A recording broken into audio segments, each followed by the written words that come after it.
reaching, though I don't know how. There was a time I used to know. I lost my bearings long ago.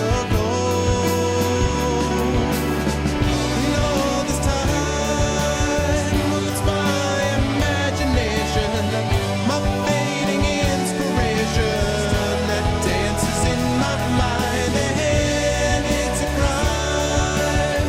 Only my imagination, my own interpretation should lead me down this road, and I know where to go.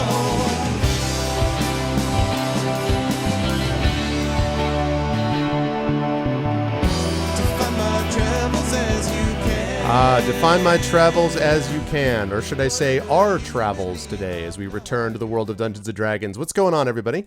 Hello to the GOG community. It is good to see everyone here. It's about 10 minutes after 4 p.m. Eastern Standard Time on a extremely rainy and windy and cold and nasty November Tuesday here in the States, November 2016.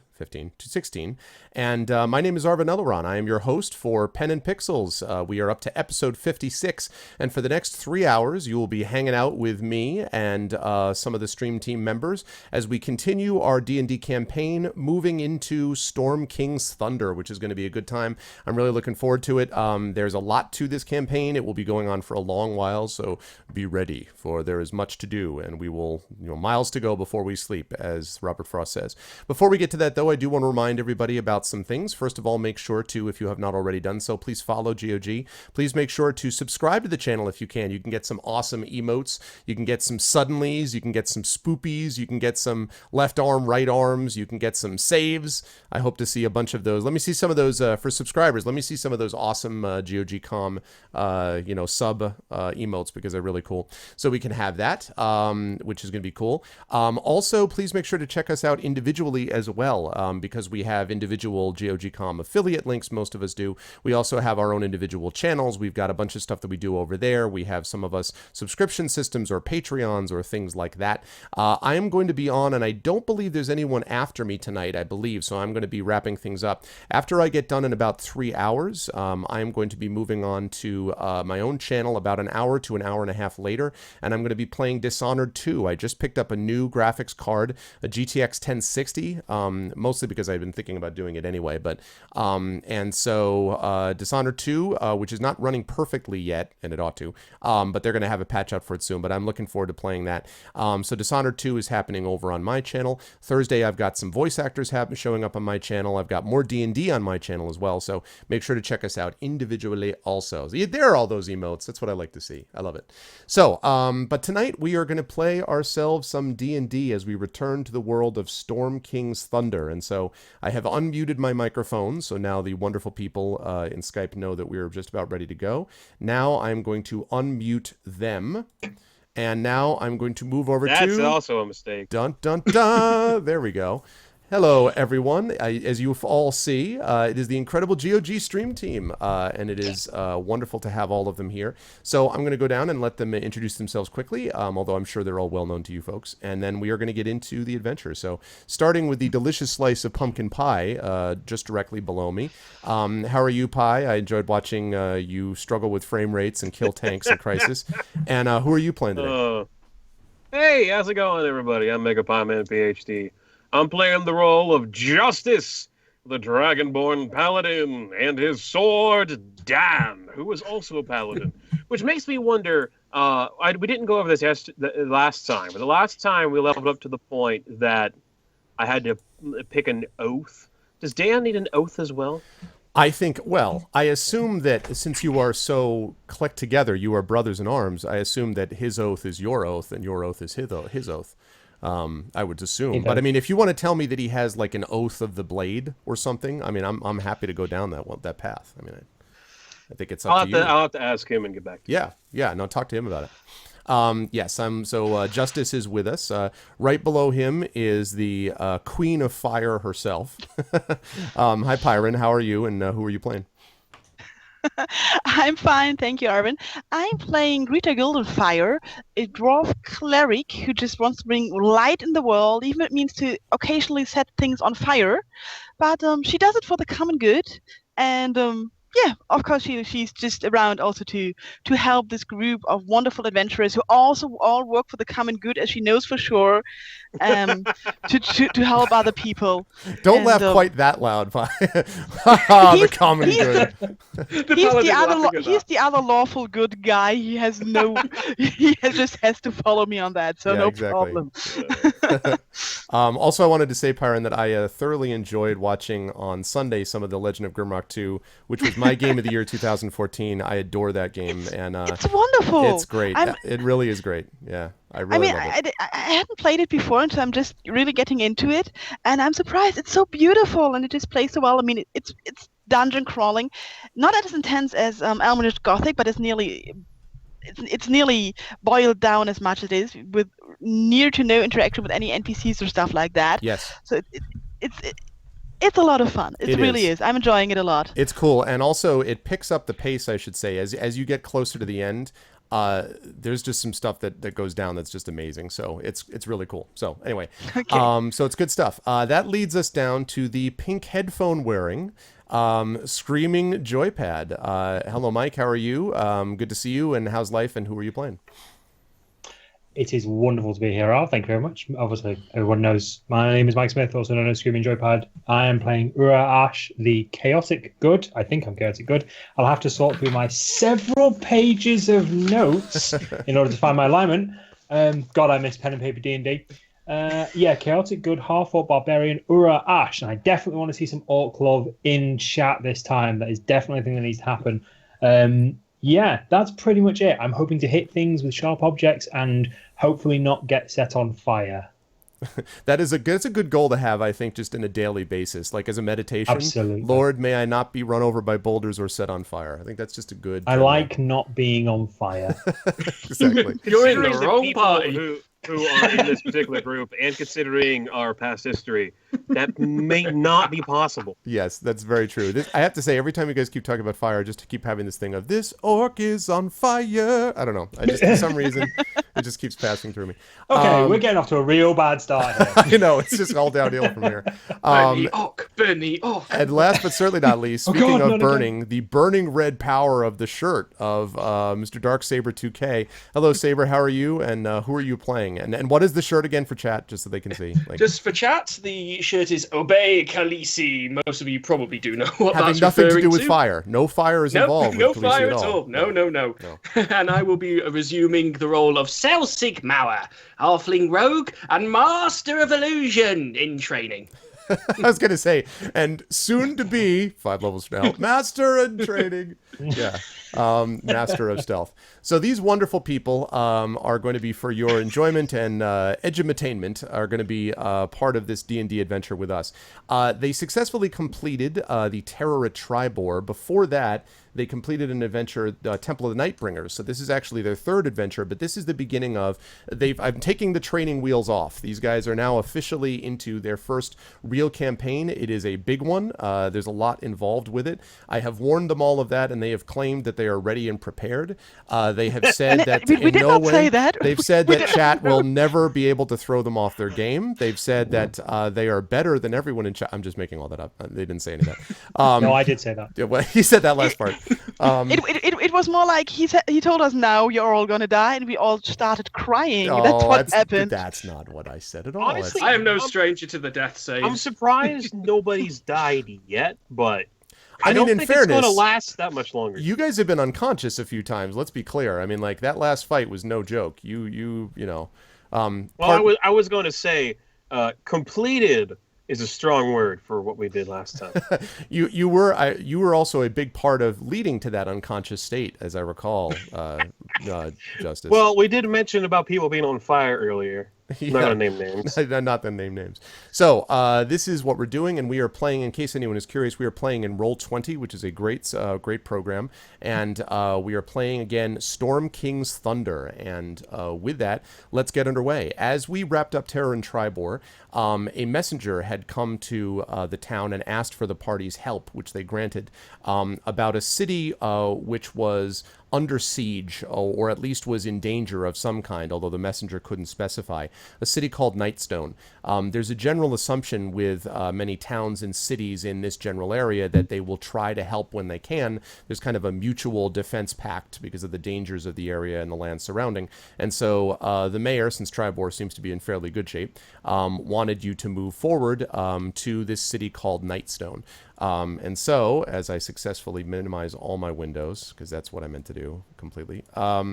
So, as he quickly stretched for time, good.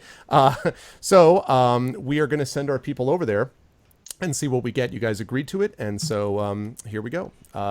So, you have traveled for several hours to reach the city of Nightstone, a place that none of you have ever been to but have heard rumors about.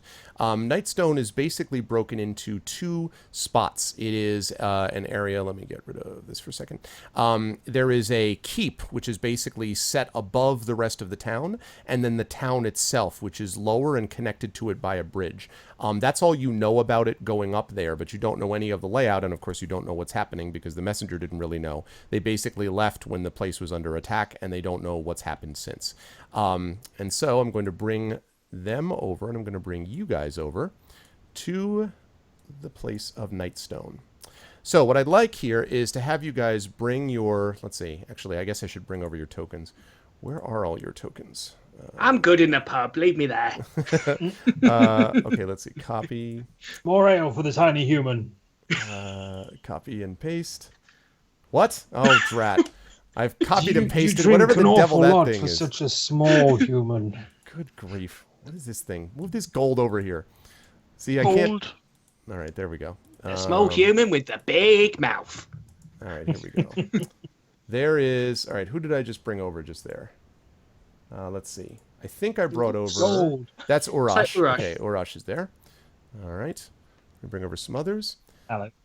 To get away from Tribor as soon as possible. No. It's you guys have they did their job in Tribor, and their work there is done for the moment. Although you never know, they might be required to return there at some point. I'll be very disappointed if there's not, Foreshadowing. like a yearly arm wrestling tournament. If that hasn't happened, I would be very disappointed. It's We've true. started No, a worthwhile tradition. Absolutely. Apple wrestling is the term. The Apple Wrestling Festival of 1496. The hated Apple that festival. Festival with the big show being the arm wrestling tournament. Exactly. Okay, I think I got the last of you guys over there. All right, so as of right now, so if you guys can confirm, please make sure that everybody's in the right spot, that you guys have all your characters and stuff. I'm in the left spot. Yes, well, that whichever spot is required.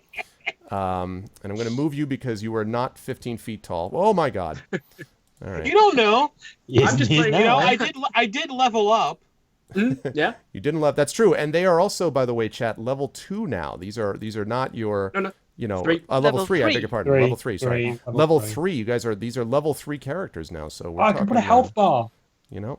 Sorry. I'm playing around with Roll20. I've got a health bar on my character. That's totally going on there. All right. Hold on a second while I move. I'm everyone going the to right walk with our That's actually barbarian. not a bad idea. spots. Okay. Let me drop Saber. Let me drop Bing. Celsig's. Figure just a little bit more realistic. There we go. Just a little smaller than everyone else, right? Who's with me? I'm humongous. Okay. As it should be. And Pyron, you're My a little axe bit is smaller, the but not size of as small. Celsig. There we go. All right, here we are. Just moving my token very slightly. My axe is the size of Celsig. Level 3. Oh, wow, look at that. Poetrix has asked 8-Ball, will someone die today? And Magic 8-Ball says never. So, I mean, look, Yes. that's impressive. The gods are on our side. We Yeah, are the- chosen. That's exactly right. The So gods good. are on your side. Okay, hold on one second. That means someone's totally going to die today. You know that. Hi, man.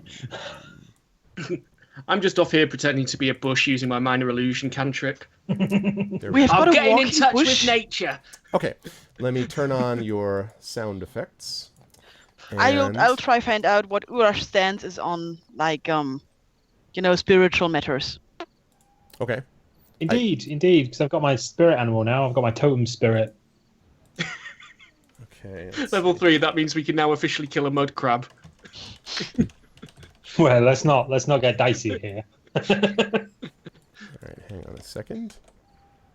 Did somebody say Oh, die? Did you see? That's He has an audio there called demon summoning. That's, Not sure. Pay no attention to the Spoilers. word behind the curtain. Spoilers. All right, hold on 1 second here. Just making sure Yeah. that's not helping me. Give me No, one. We're dead. Oh. We're totally dead. We're all dead. We're all gonna die. There we go. And we don't have memories in 8-bit with us. Nobody's gonna save us. Perfect. As the most magical person, I nominate Greta as most likely to tear a rift into the hell dimensions. Okay, let me. It's turn this warm back down on. there. Good, here we go. All right, guys. So, after following the trail for 10 miles, you hear the following. And let me play this for you. Bet it's a demon. You guys hear that? Mhm. Yeah, it's a cow. You hear the ringing of a bell. It is not a cow. That's not for whom the bell You better hope tolls. it's not a cow, For the bell because tolls if for there's thee. if there's a cow wearing that bell. The sound grows louder What as the heck is a cow? Nightstone comes into view. A river flows around the settlement, forming a moat. The village itself is contained within a wooden palisade, beyond which you see a windmill, a tall steeple, and the high-pitched rooftops of several other buildings. Apart from the ringing of the bell, you detect no other activity in the village. The trail ends before a lowered drawbridge that spans the moat. Beyond the drawbridge, 2 stone watchtowers flank an open gap in the palisade. South of the village and surrounded by the river moat is a cone-shaped, flat-topped hill on which stands a stone keep enclosed by a wooden wall. The keep, which overlooks the village, has partially collapsed. A wooden bridge that once connected its keep to the village has also partially collapsed, and you notice in a few of the walls are several large boulders and stones, which clearly were not part of the original construction. And I will leave that up to you. Dot. Well, this looks cheery. Can we? Where's the bell ringing? Is it in the keep? It does seem to be coming from the keep, yes.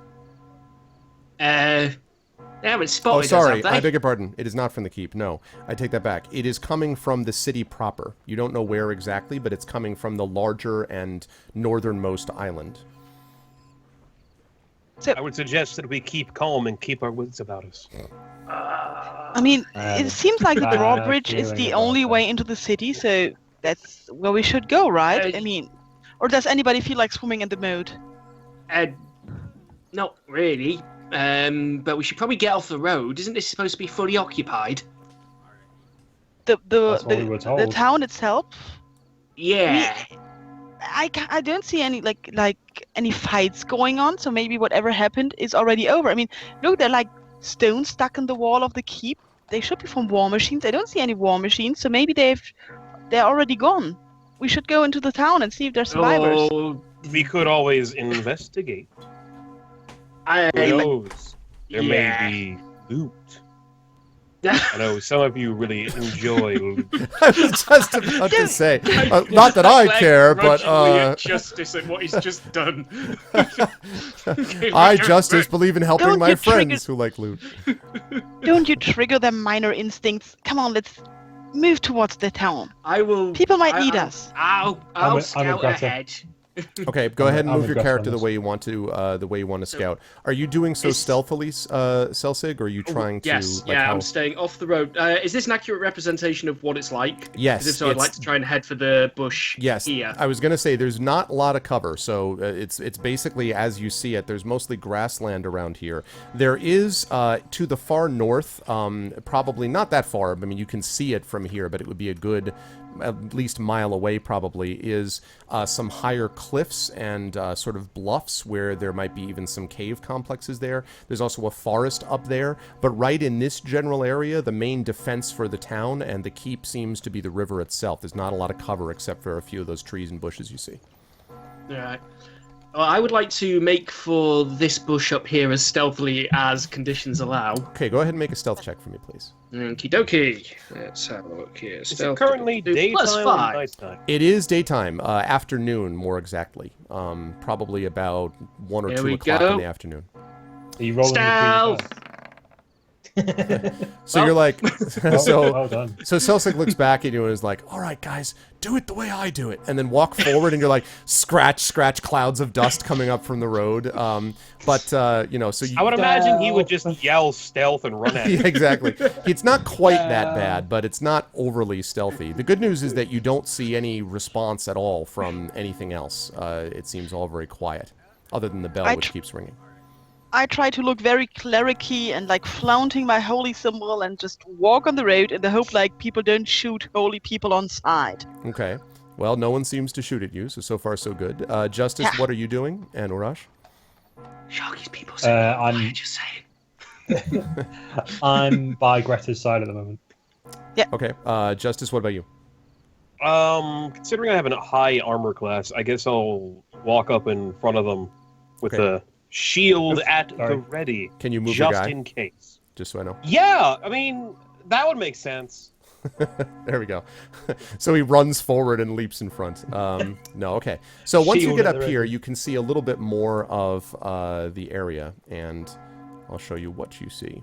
First of all, there is Ooh, this is as I said, clever. drawbridge, and you can see the Fog of the war. kind of areas around the side. The palisade is built essentially on a stone outcropping, like an island, but around it are these wooden pilings, almost logs, basically, which have been driven in and are fairly tall. The palisade itself is probably a good 15 feet high, and at the top of each of the logs, they're sharpened points and are sealed between with what looks like tar. So this is obviously a place that was designed to be able to avoid at least easy capture. But as you get closer, you definitely see a lot of stones and boulders that are littering the area, especially near the town. And these are clearly not, I mean, as I mentioned, like a mile away is the closest sort of mountains and bluffs. So this is not something, obviously, that is usually around this place, from what you can tell. How close are we to it? And the bell continues to ring. Okay, So you are about, let's see, so that's 10 feet. So you are about, maybe 80 feet or so from the drawbridge right now, which again is, as I mentioned, down. Just out of curiosity, could I see what's up here? 80 feet. I don't know if You that's, know what? you can I'm see so- that on the map. Yes, you can. Mostly more green fields, and that's basically it. But it's a fairly bright day, so there's actually not too much trouble Yeah. being able to see things. I just yeah, you I see just a wanted to large see map behind the compass bush. for some reason appear. Look at all that gold! Wow. I'm off. Amazing. Look at the architecture on that and the penmanship on that nightstone Incredible. is just remarkable. I'm sorry, it's quite actually like- 5 feet, so I take that back. So 5, 10, 15, 20, so it'll be about 40 feet from the drawbridge. I apologize, I thought it was 10. Okay. So, I mean, that's not even a yard, so your average quarterback could throw that pretty easily. I suggest that maybe we chuck our spy man over there to do some scouting on the inside, and see whether or not we The want to drawbridge barge is- into this place. With Is a the drawbridge little up or tweak, down? that could work. the drawbridge is down currently. Yeah, well then there's no problem. Let's keep on walking, people. Is there here. anyone obviously I'm just on gonna walk the forward. Let's don't overcomplicate things. Yeah. Okay, so as you You get guys don't like fun, do you? as you get up to there, so Celsic, you were going to ask me a question. Is the gate open or closed as well? And is gate there is- anyone obviously on watch? The gate is open. It does not appear that anyone is on watch, which strikes you as a bit unusual. In fact, it seems a little odd that it's as quiet as it is, with the exception of the bell. The other thing I should say is that as you get to the drawbridge, you actually see that in a couple of places the drawbridge has been punched through. You can still cross it, but punched through with a massive hole, which is about 3 feet in diameter. And as you look at it, you can see below, like as you kind of peer over into the hole, you see down below in the moat, which in some places is deeper than others, a couple of boulders at the bottom of the moat. These boulders look massive. You would guess that they are hundreds of pounds, and as I said, about 3 feet in diameter. And there are more of them. You see several of one of the watchtowers has a huge gouge in the middle of the top of the roof, basically, and stuff like that. So there are, boulders. What kind of shape is the portcullis? Those seem to be okay, but the watchtower itself, the watchtowers on both sides seem to have taken damage. I just ask a quick question? sort of poke. Oh, go ahead. Sorry, this may end really, really badly, but over to like behind us at the moment, just here on the map, are there like tracks or anything like that to suggest that siege weapons came this way? Go ahead and you can walk back there if you want. Because you're gonna have to walk go all the way like back here. to there. Yeah, so that's not even something you need to check. No, it does not look like siege weapons were brought in here. Moreover, make a perception check for me, please, Arash. Perception. This is not something I do regularly. Give me a second. I don't know where this is on my sheet. It's no problem. This is why when we get the Roll20 sheets up and working, it'll be awesome. Yeah. Wait, was I supposed to make one of those? No, you weren't. We were talking about that before you got here, Pi. This is in between wisdom. sessions, hopefully you guys will be able to do plus that, one. because it'll make it easier. It's Boulder a traps. D20. Boulder traps. It's a D20, isn't it? Yes, it's a D20, and you should add you should have a perception thing listed on. It's my wisdom. Okay. There you go. I got a 12. Okay, so you don't know what it is, but there's something odd about the pattern of where the boulders fell.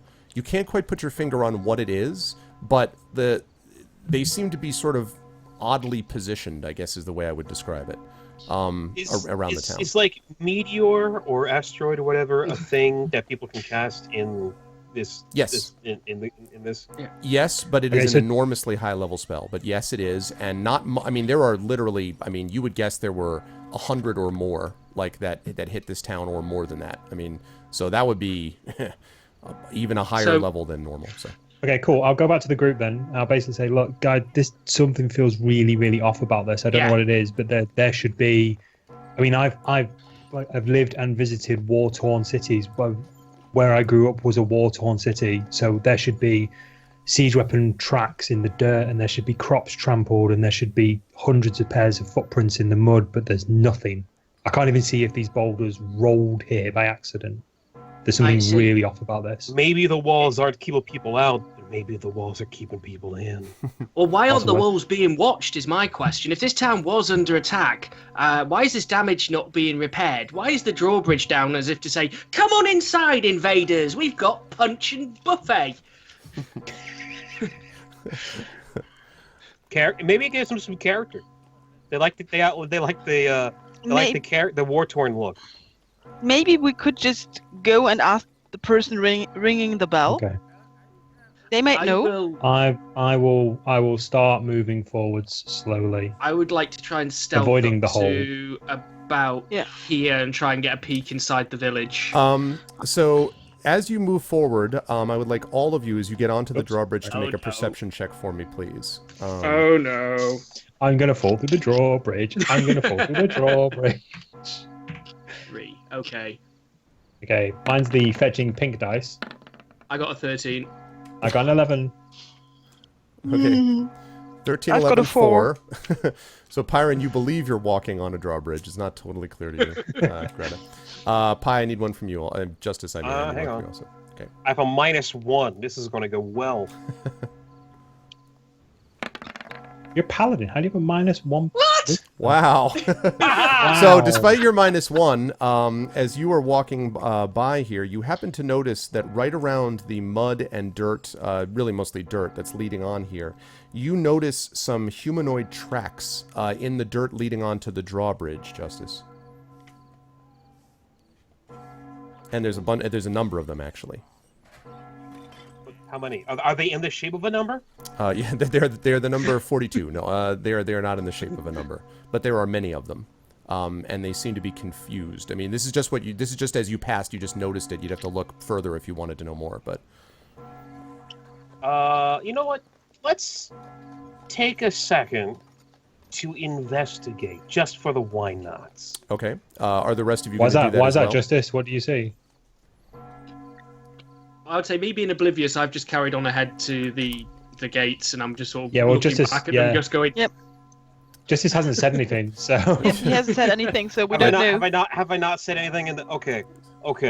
I'm sorry. I'm still trying to figure out what's what. Okay. How about we hang on and we take a look at what this is. There appears to be a whole bunch of tracks going on that appear to be interesting. Okay. As you go up and see what he's pointing out, you also now see the tracks. So if you want to check this out, what I'd like you to do is to make a wisdom check, please. And if any of you have the survival skill, you can add that if you have a survival check. I have that. Okay. It's one of my few Wisdom. skills. So, wisdom modifier plus survival thing. Yes, although I think yes, that's correct. Yep. The roll 20 Okay. sheet will have all that kind of combined together, but yes, Yep. I believe that's correct. Oh my god. So you're like I told you there's no track, Arash. You don't know what he's talking about. You see the tracks, don't see but you don't know, anything. you see the tracks, but you don't know what they signify. Certainly Yeah. Greta sees the tracks. Justice, are you doing one as well? And also, are you Celsig? I'm actually going to continue keeping an eye through this gate. Okay. I So will- to do a wisdom, it's just I have an 8 wisdom. What does that mean? so you're gonna roll that. You don't have survival, right? As a skill, does it say under your skills Should be under proficiencies, mate. or proficiencies? Yeah. I have a +1. Okay, so you're gonna roll. Okay. It's got a check mark next to it. That means Yep. that means you're proficient. So it's a what +1, and your wisdom at 8 is probably -1. Yeah. Okay, so just roll a 20. Okay. Just straight up 20, no modifiers. Okay. Yeah, So you that's like Orash are like, I Right. see tracks. I don't know what they mean. Fortunately, though, Greta does actually think she understands this a little bit. So there are actually 2 sets of tracks, Greta. There is a set of tracks which seem to be made by human beings, at least from what you can tell. There seem to be boot tracks and so on, roughly in the shape of, human-sized feet. And they are all leading essentially in, let me draw the line quickly, in this direction. They seem to be going north along the motor. There's many of them, you would say. Okay. There are also some smaller humanoid tracks that are decidedly not human that seem to be heading the opposite direction into the city this way. So somebody, Oh. some non-humans went in and humans looked- came out. It looks to me like maybe the humans fled the city. Was something small, maybe that- goblins. I that mean, brings we up all the remember question. goblins That entered the brings up the city. Sorry. question as to who's ringing the bell. Considering that I speak Goblin, would I be able to notice if they were particularly Goblin? Well, Or not? assuming that Greta points out these particular tracks to you, then yes, you would guess that they could be kobolds, but they're pretty likely to be goblins, you would guess. Some of them have they seem to have the sort of foot structure of goblins, and then there's some small booted tracks as well. So it might well be goblins or kobolds, but definitely not large creatures. But again, they are all going in the direction of the town, and all of the human ones seem to be going in the opposite direction. And the other thing that I want to mention is that there is one other set of very, very large tracks that are clearly animal in nature. They are paw prints that are also entering the city. I love the bell. I'm so happy with the bell. Can we have the bell the whole time? I said that, it's like, dong. It's like, awesome. Spoiler, it's actually the animals are ringing the bell. No, I'm just kidding. So, Well, if So I look towards the north. The cliffs are there, right? that's correct. About a mile away. And yeah, is your proficiency +1 or +2, Justice? At 3rd level. I got to look it up, but I think at 3rd level your proficiency might be 2 now or 1. Because if it's 2, then you would have added 1 to that. proficiency for what? Because that's what it means when you have a skill checked. It means you're proficient in that skill, and it means that if I ask you to make it, then you can add your proficiency bonus, which is a mine's flat thing. 2. So okay, so you would have added I'm- 1 to your wisdom then. I mean, it doesn't matter. Like, it wouldn't have made a difference anyway. I may need but- to look this up for next time. Yeah. So thanks for bringing that up, Quadra. That's correct. Okay, so all right. So now that you guys know that, what do you want to do? Actually, let me go over to Saber, by which I mean Celsig. Okay, so this is what you see, Celsig. Let me give you a little Okay. bit more of the map. Okay. Right. So you see, just sort of inside the gate there, you can see one of those massive boulders which seems to be sunk into the earth. And as you look farther along, you can see more of those boulders as well that seem to be kind of lining the area in various places. Also, these watchtowers that I mentioned does have, there seem to be no doors from this side, so presumably perhaps the inside of the tower, like the one that's on the inside of the city, of the town, would have the access to them, but there's no obvious access here. There So we're does seem assuming to about be, like there. that's right, and there does seem to be over here what looks like it might be access to kind of a town square of sorts, but as you look, you can see many more of those, as I mentioned, boulders. You also see a couple of pitted, darkened spaces and things like that. Yes. Also, from this distance where you are, make a perception check for me, please, Celsig. Yep. Okay. Perception +3 again. Okay. I'm rolling. Ooh, 19. You think you hear something, and it's distant. It's kind of a little bit covered over by the bells, but you think you hear...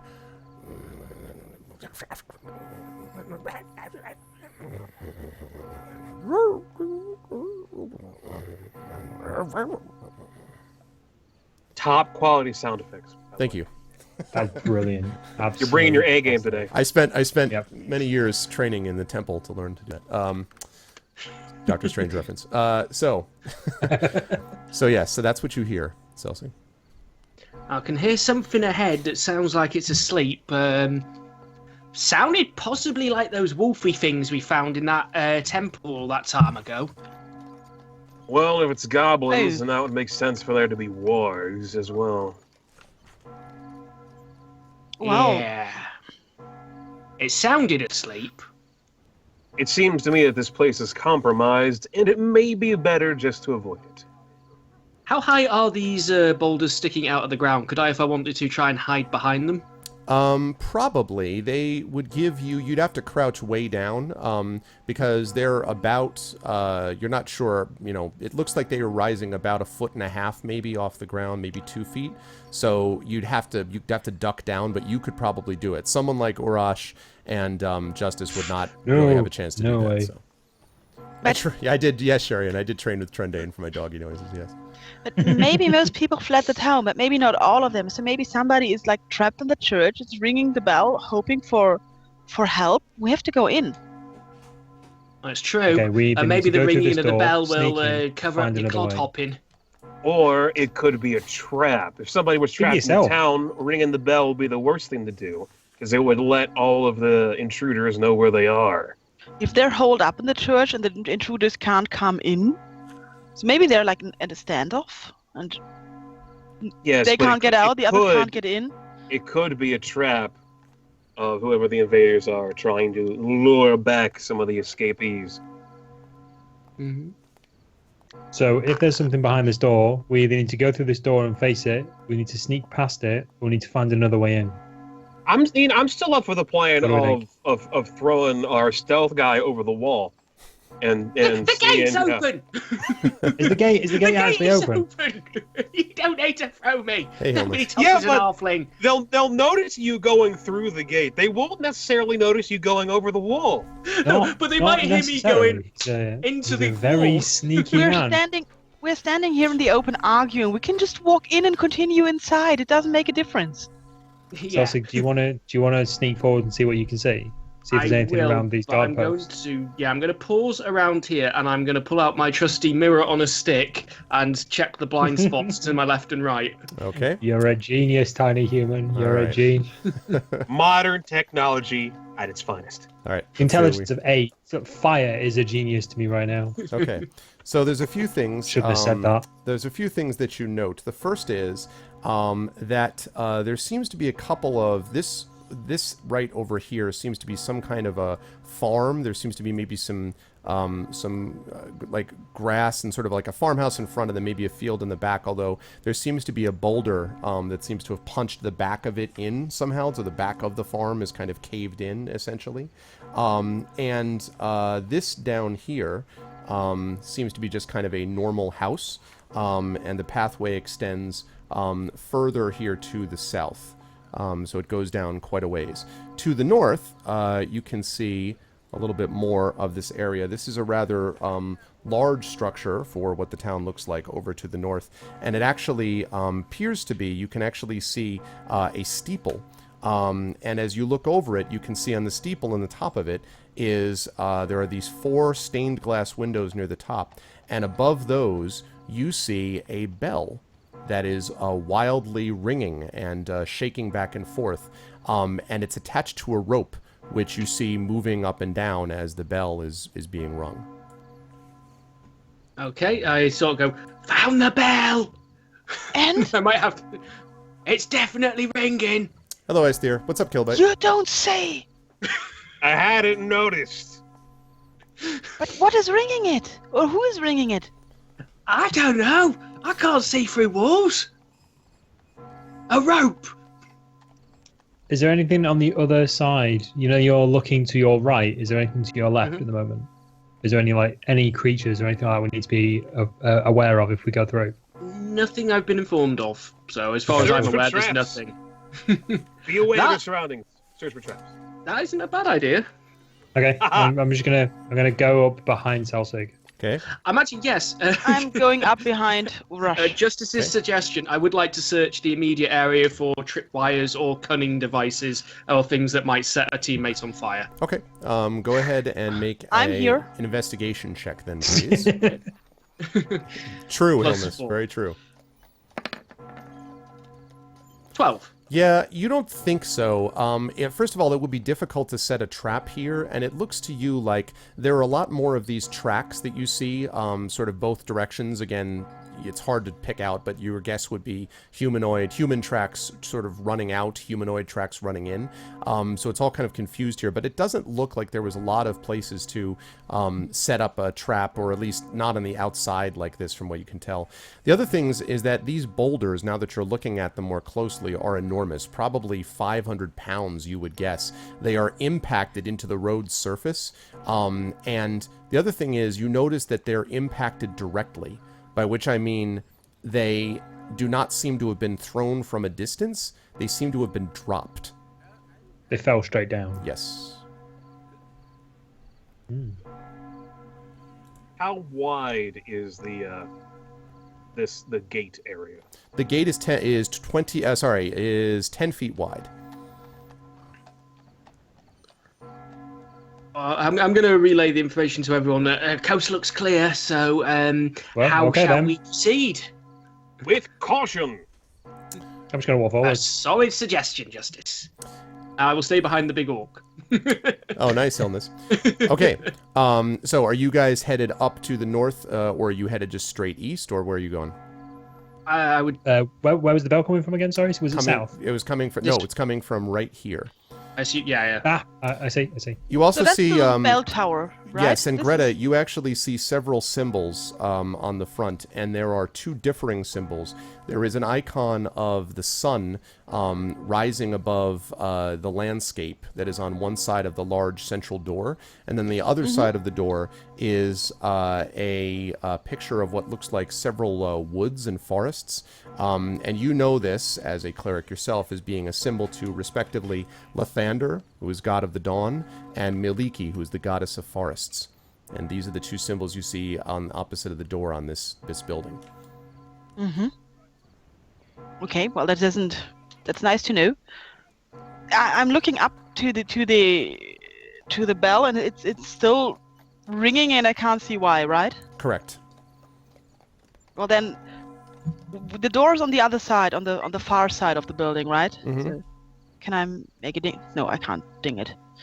Well, I'm mean in right favor over of moving here, forward. you're Let's talking have a about? look. You're talking Yeah, about- that's where I want to go. Okay. I'm pointing in that direction, like motioning my guys that I want to go there. Okay. All right. So, as you get there, you get to I see love how more of the Selsig is so square. stealthy, and I'm just like walking in a directly I'm straight just going line. like cover to cover. Yeah, I'm just like do do do do. I guess that I hear Okay. because this whole place is freaking me out. So, couple things, guys.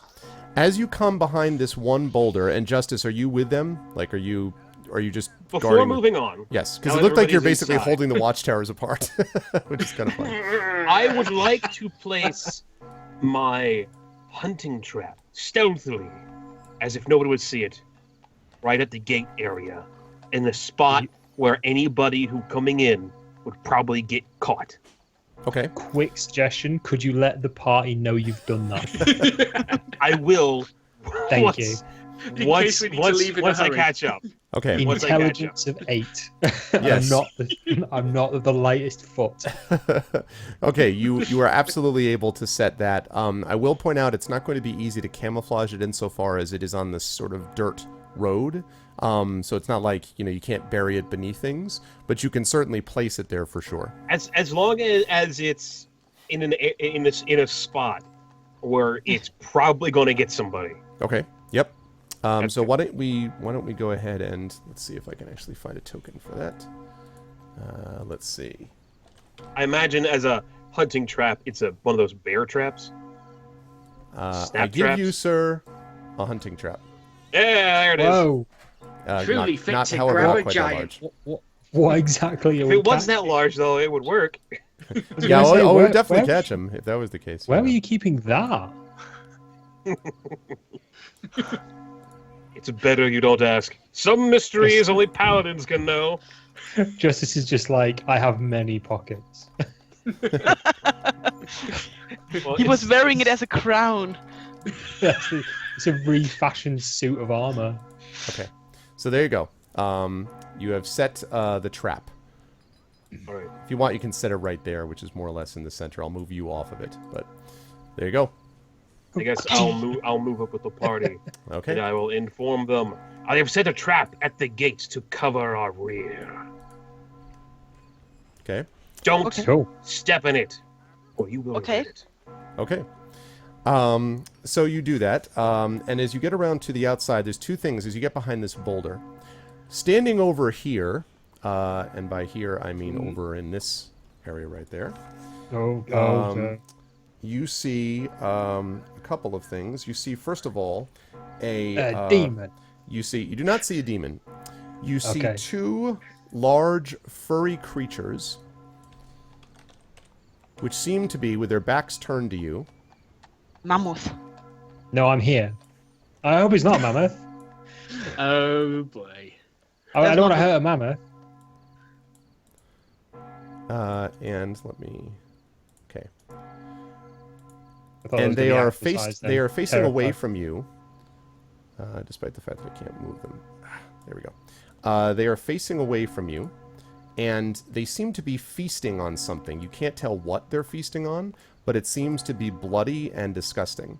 And they are focused right now. Their attention is focused on that and not on you. It's people. But as- Soylent Green is people. But as you look over there, you see and you hear this.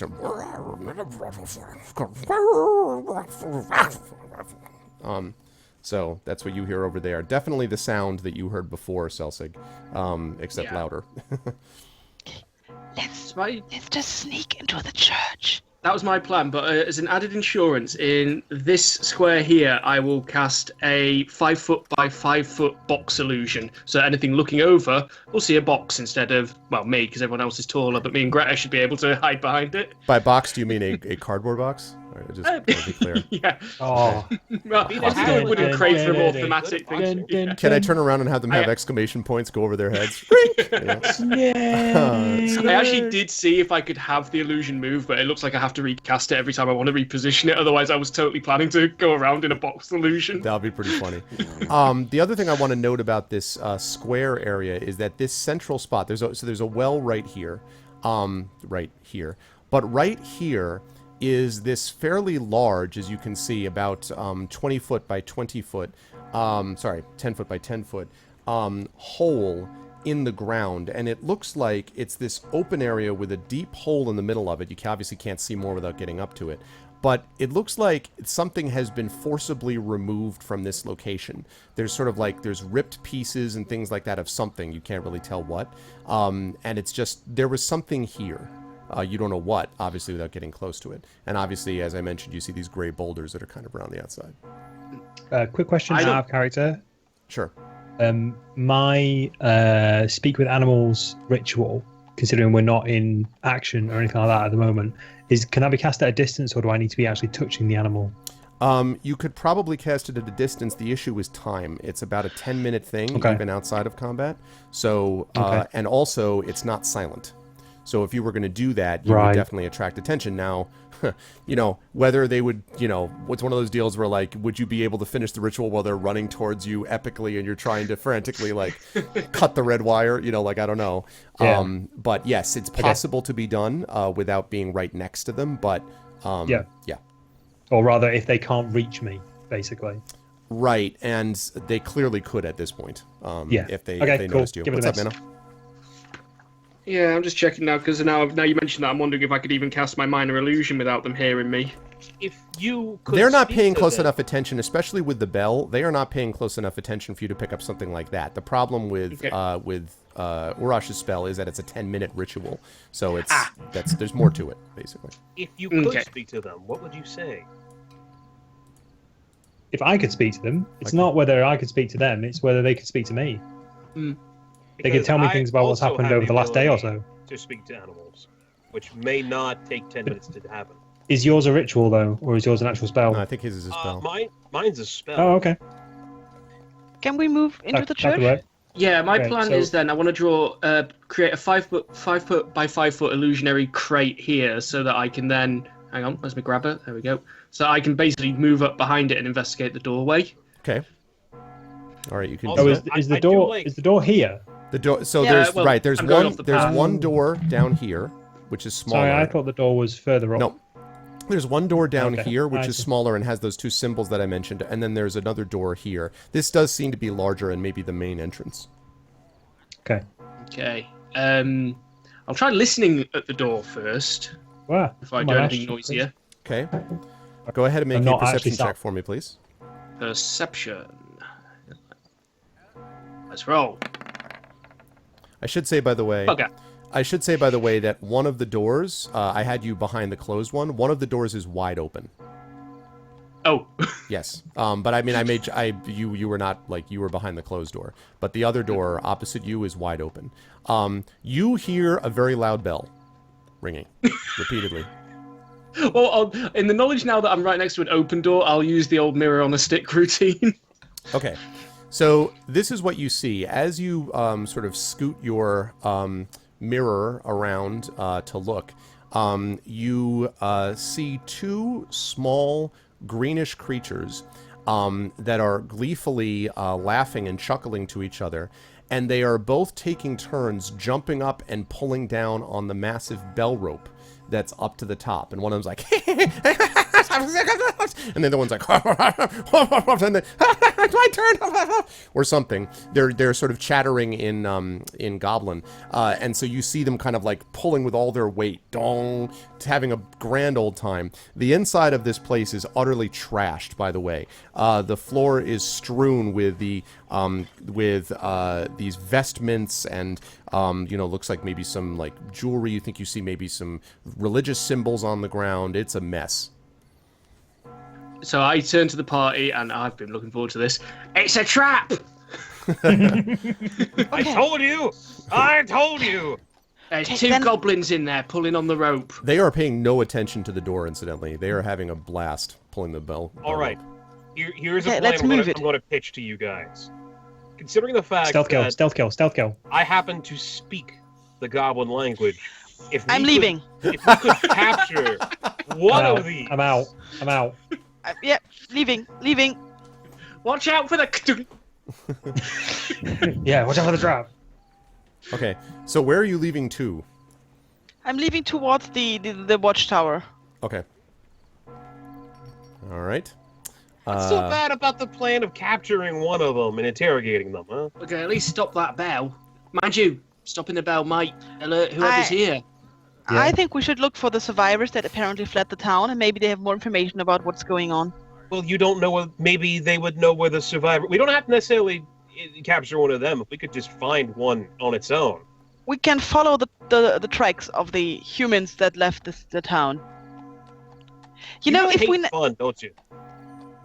It's That not a bad idea. must be my problem. Gain more information about the town, so we at least know what's here. I mean, we have an understanding that there are animals, probably wargs and goblins here. So undoubtedly, we could take them, probably all of them at once in one fight. But that being said, we don't know if there's anything else bigger here. Well, I It's a wasn't bit talking early for a about death taking save. them. I was just talking about interrogating one for information. Oh no, I was about all folks chopping their heads off. That's just You know, me. but if you walk in there like, "Hello, my friends, goblins," just asking, "What are you doing here?" They might Okay, figure out guys. that you're a dragonborn and maybe not It's a your man goblin, Justice. and then they might not be friendly. That's why we kill one and capture one. Yeah, I don't think We we can don't know be their we can do that stealthily. So let's move it. Or we look around for one who's on their own. Let's look for survivors That- first.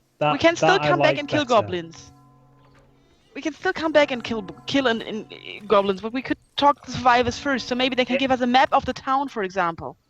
I am with Greta on this one. The more we know, The the city better we has can. fallen. Yeah, this city is toast. It seems to me that either the goblins just really, really like ringing that bell, and they are simple creatures, maybe that's how they get their kicks, or they could be trying to lure people like us to this place to have some fun with. Either Or they way, could be signaling something further away. It does occur to you, by the way, that if they are attempting to lure you, they're doing an interesting job of it. They seem to be mostly having a great time having fun on the ride known as Temple Bell. But that's the impression that you get. They're paying zero attention to this open door. So let's find some survivors. Maybe they can also tell us what caused the rocks to drop on the town, because I would not like that to happen to us.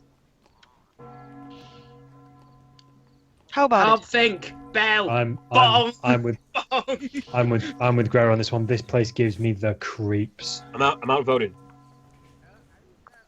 Okay. Go ahead. I'm I'm loaded. gonna wait. I was gonna say, I know this you run trap is run here. directly over. Follow me.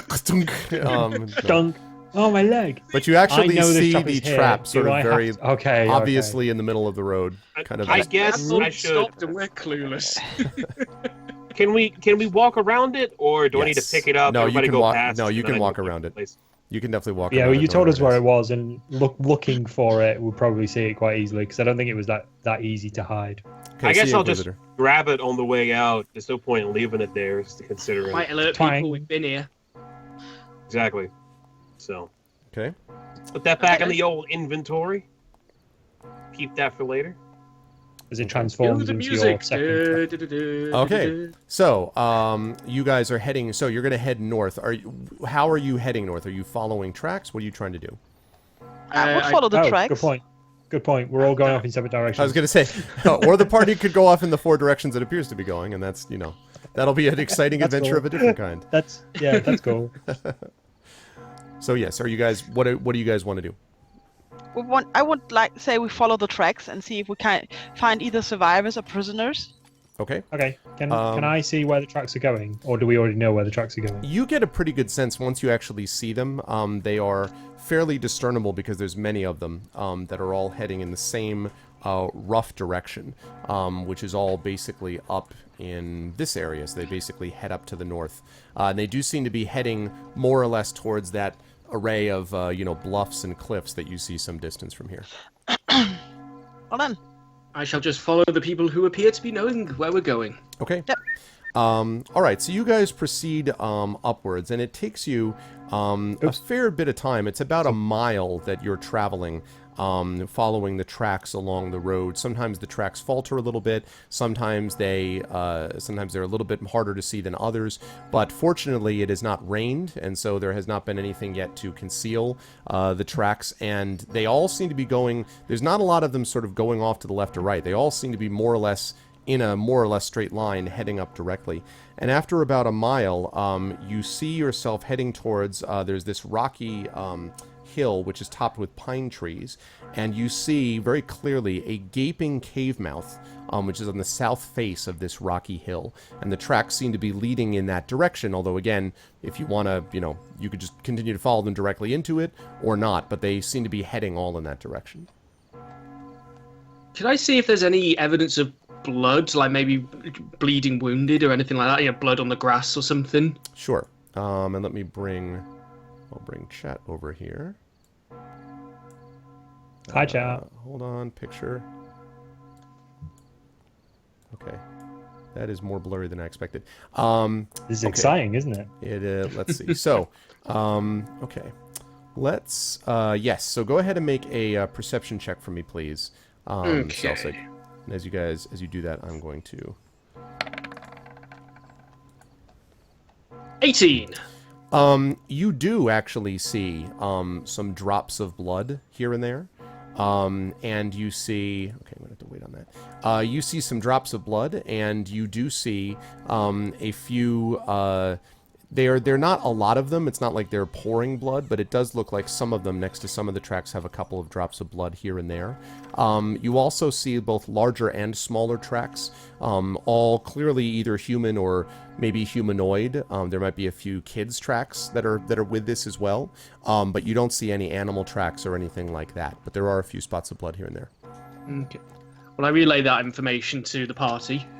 Okay. So not all of the tracks might be humans, but some might be humanoids. It's possible, but they wouldn't be humanoid. When I say humanoid, they could be like dwarf or, gnome or halfling, as opposed to a lot of them. It's almost all booted.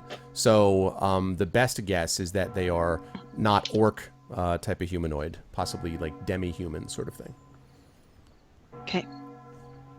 So, are you guys proceeding up to that mouth of the cave? There is this, the bluff does have, I mean, you could try to, if you want, scout around the other side of the cave, but because the hills extend fairly sizably to the left and the right, it will take you a while to do that, because they seem to go quite a bit to the east and the west. But you could do that if you wish to try to find another entrance, but all the tracks seem to be leading more or less to this one large gaping cave mouth. Well, I said it. I'm just thinking Helm's Deep right now for some reason. It's probably because of the bell. Oh, and speaking of the bell, now that you're this far away, you may be happy to know that the bell is now stopped. It's louder. I'm not happy about it because I was having fun with that bell. The bell's louder. It's following us. Exactly. Yeah. There's a bell in the cave all of a sudden. You've actually been pursued by the Beltergeist, which is a creature that follows you. Dong, dong. I like it. Okay, I am just copying you guys. Actually, over. This is another thing that when you get to cast minor illusion and make a very with the bell, you really want the bell? noise. They're like, that's not funny. Hold on a second. Why is it doing that? Stop doing that. Okay, there we go. The other thing I want to mention is that when you get the character sheets, when we get those up and running, you'll be able to associate a token with the character sheets so that when you go to another map, you can just drag the character sheet onto the map and your token will appear there, which is really useful to avoid this copying and pasting business that I'm doing. My God, that's amazing. Yeah. Sorcery. You know what I'm doing tonight after the stream? Yeah, it's pretty sweet. And Hey, one G more. Pudding. Hey, G, what's going on, man? Okay. Oh, hardy har, G. Let's see. There we go. All right. So to the party, are we working on the assumption that we are following the survivors here? We really haven't seen any evidence that it's anything else. No, that's what I'm assuming from the information you guys have given me. Yep. Okay. I assume nothing. All right. Give me one Also second. prudent. I mean, it's a bit strange that them would have gone to the cave instead of to the next city. But if they're not survivors, they're prisoners, and then we should still go after them and help them. So either way, Terrify this is the people, right do strange direction. things. Turns out give they me a were a second. part of a separate evil cult. Oh God, yeah. We could just Hi, go. Cthulhu. Okay, give me 1 second. I'm just... perfect. Lovely. Alrighty. So, as you get close to the cave, you hear this sound. Bong. Yeah, bong. Yeah, no. Demons. You hear demons. Do you They're guys- all Do it again. demons wearing shoes. Do you guys hear Sounded that? like a bong. We have to turn it up a little bit. Yeah, still like a bong. I hear a bloop. Yep. Bloop, bloop, bloop, bloop. That is indeed what you should be hearing. And... but that's Another. not all. You also hear... Bong. Bong. Do not hear bongs. This is not the case. Bong. Ooh, pretty music. Okay. Chad, is that too Wait, loud? we hear this music? You do not hear music. Right now you just hear Oh, this okay. sort of... Yeah. Again, technically with my minor illusion cantrip, I can make the sounds. You're so excited And, about the minor illusion. I know, it's great. I haven't even had to use Mage Hand yet. It's all been about the minor illusion. Okay. I can't wait to use Mage Hand. So there you go. So there's this exit here. There's this entrance here. The cave inside is completely dark. There's some light filtering from the outside, but it's otherwise completely dark. And there is this, again, dripping water that you hear, but it's not loud enough to drown out other noises, but it does exist. It feels, however, you can tell even sort of the outside of here, that the walls seem to be kind of damp and slick. And so on. So it's a large cave mouth, as I said, about 12 feet wide, 20 feet high or so. And you Am I can being a see- bit daft here? The map I've got on Roll20 is still the Nightstone. Oh, I didn't bring you over. Yes, Sorry. same here. Same here. Sorry. Same there you here. go. Cool. There we you go. are. Sorry about that. There you are. That's all right. I heard Pierre and Jade make a similar noise to myself that I was Yep. thinking. I'm just like, we'll tell them in a second. Am I not don't seeing? worry. Yeah, that's it. Sorry about that. So there you go. I'll wait till someone else mentions it. So it's dark. Yeah. So it's dark in here. Some of you, I think, have dark vision, but Nope, not I all. have dark vision. Okay. Some I of you can have see dark I have vision. dark- dim light for 60 feet. I have a torch. Question is, does anybody not have dark vision? I do not have dark vision, but I do have the ability to summon some dancing lights, which is probably less stealthy than letting people with dark vision go first. I have a torch. You know, it works. You don't have dark vision? Justice, I'd prefer it if you stayed away from every torch, if that's okay. I got nothing on here that says anything about dark. vision. Actually, this wouldn't be too bad because it said only sheds dim light in a 10-foot radius, so it's not too noticeable. Well, I can see in dim light for 60 feet, so... So let's Inside do here dim is light. pitch black. I Just just- now. Okay. Oh, then so it's we do- that's pitch black for 30 It is feet pitch then. black once you get past the cave entrance. I mean, obviously there's a little bit filtering Yeah. in, but there is no light in here.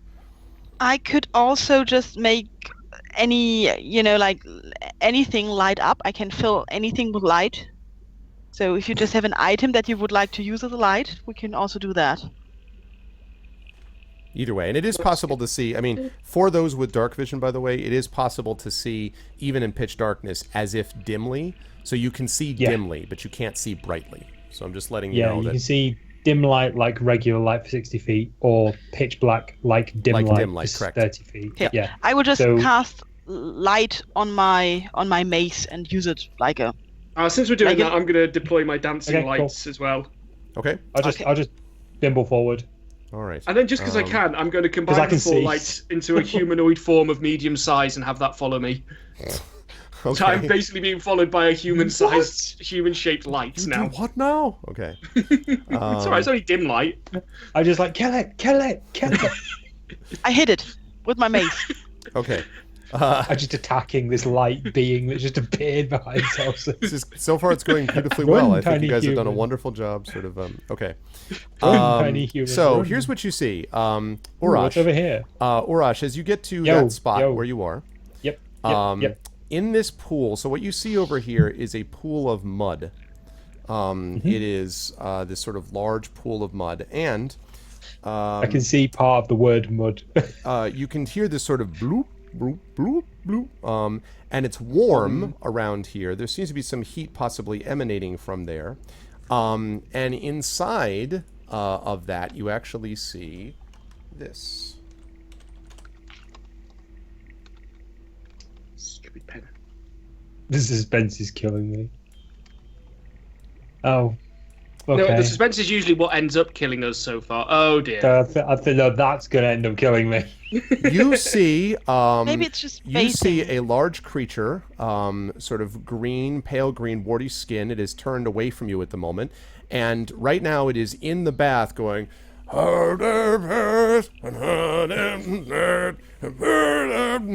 And he throws mud up. And then he stops and he's like, like he's remembered something. And he's washing himself with the mud. no, I kind of like him. Okay. Yeah, Okay. so do I. Can you get him to join the party? Two Okay, arm wrestling. Also, I cover my mace with my cloak so as to really like dim the light in his direction.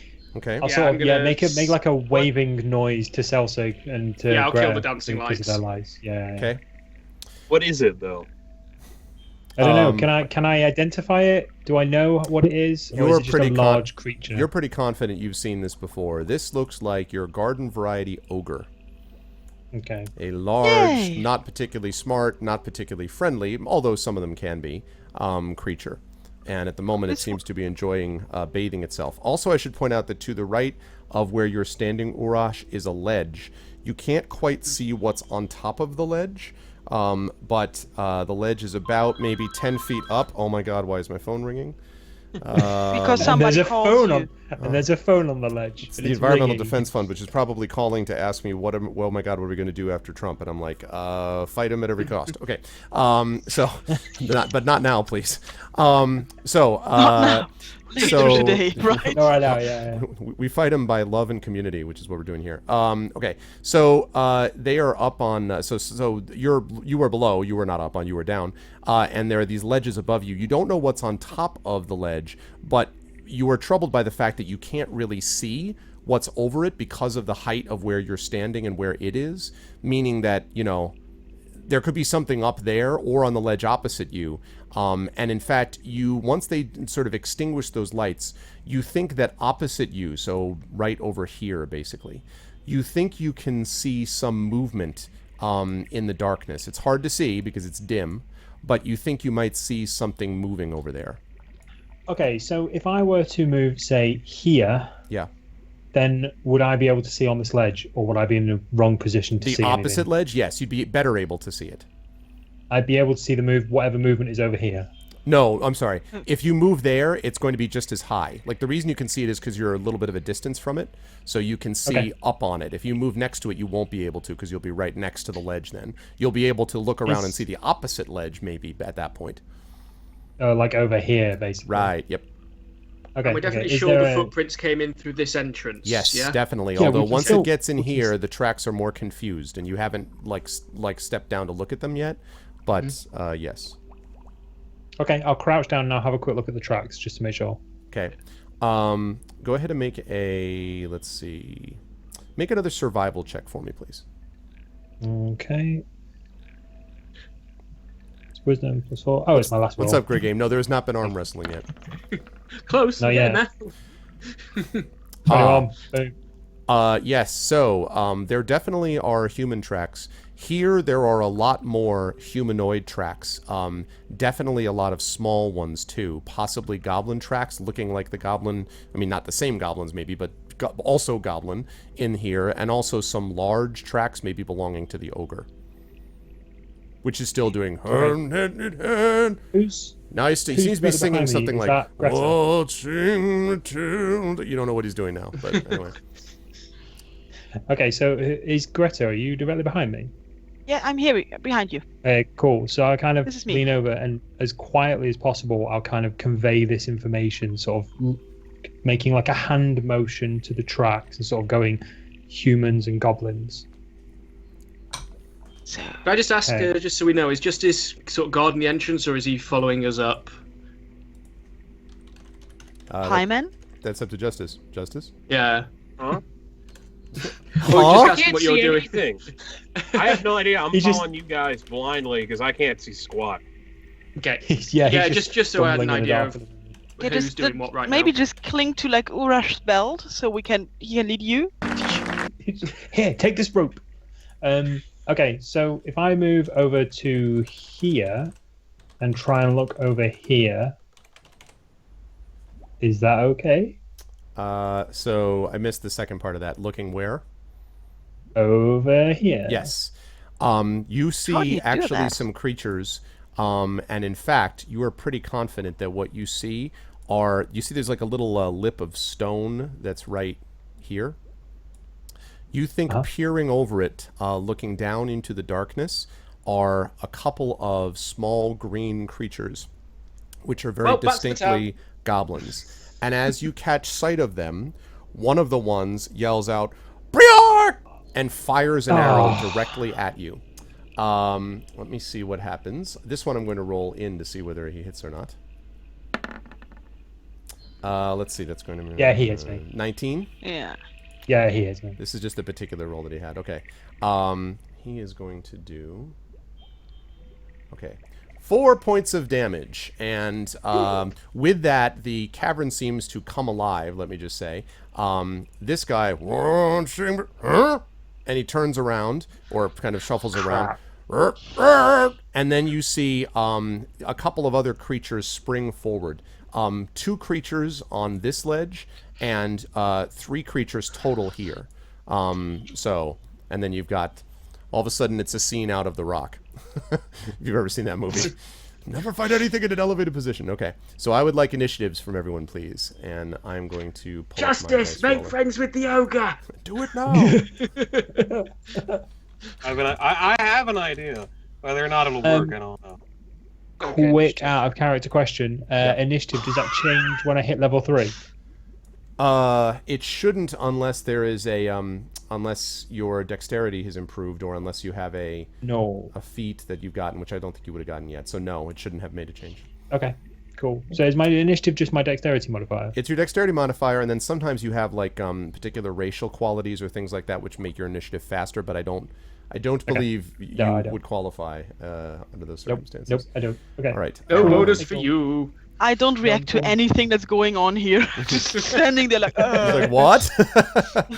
I got what is 30. going on? What's the modifier that I add in for initiative? It's your dexterity. dex. Your dexterity modifier. Here we go. Which is a good game. I'm deja worth vu. checking out. And I should have checked in on Wait. this already, by the way. So Urash, you've got 28 hit points now. Yes. Well, now I have 24, but maximum I have 28. Oh, I'm sorry. Yeah, I beg your pardon. In the old days, before you were hit by an arrow.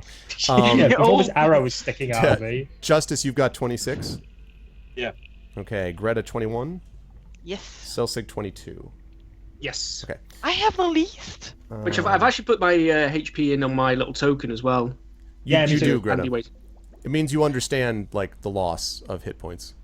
I'm a frail flower. Protect me. Okay. Let's see. I've been put to death saves like 3 times so far. Let's roll up some And I battle helped. music, people. And I helped. Battle music time. Oh yes. Okay. There we go. And by the way, is chat frozen for anybody, or am I just? Last thing I see is Oh My Feels. Yeah, which that's was a what few I saw minutes too. ago. Okay, I was just curious. I'll just type It's something. not to see. frozen. People just aren't saying anything. Just to say there we go. they're stunned. Okay, that's fine. Everyone's just like, oh, here we oh go, my death. God, what is They're all going on? praying to their various deities for one of us to die right now. That's exactly right. Tempest will protect me. I'm fine, guys. I'm fine. We got it. We got this covered. Okay. Tempest is on our protect side. me. We're good. We're good. Let's see. There we go. Right. Mr. Mano-1, we're all just boring. We're all just boring. We're just all boring. Okay. Come on, we need some team hype right now. I need to see some Celsig, some Greta, some Urash, and some Justice love in chat. Yeah, there's you're right. why no halfling emote? Oh, surely there is. There's something you can use. There's got to be something. There's got Yeah. to be something. I'm When gonna it's have a Twitch quick through RPG, which is now. a treasure chest, that suits me. Yeah. Oh, here you go. The fun run is the sort of face I imagine you pulling quite often. I must admit. There you go. Just put that in chat right now. I'll When you take just- that. I'll when take you- that. When you see a chest full of gold and you get the biggest share or something like that, or you're talking to a merchant and you're Actually- like, yeah, mate, of course it's mine. What do you mean I stole it? Of course, nah, don't worry about it. Last time I found a chest full of gold, it poisoned me and took all my health. Mark, that's who you remind me of. You remind me of Marcus from Borderlands. I definitely didn't take all these items from dead adventurers. No refunds. He wouldn't lie to you. Yeah, exactly. My pens are crapping out. What's a good one? Okay. There it is. Okay, there we go. All right. What have I got for rolls? Yeah, I am. We've got I am Greta with also a 2. little terrified of the naked ogre right now. Okay, Saber has got a. Celsic has got a 13. Let's see. Urash has got a 13. And Justice has got an 11. All right. They seem to have reacted to you faster than you did. Celsic, what's your dexterity? 17. That's a +3 modifier. Urash, what's yours? My dexterity, 13. Modifier +1. All right. We're gonna get covered in mud, people. Okay.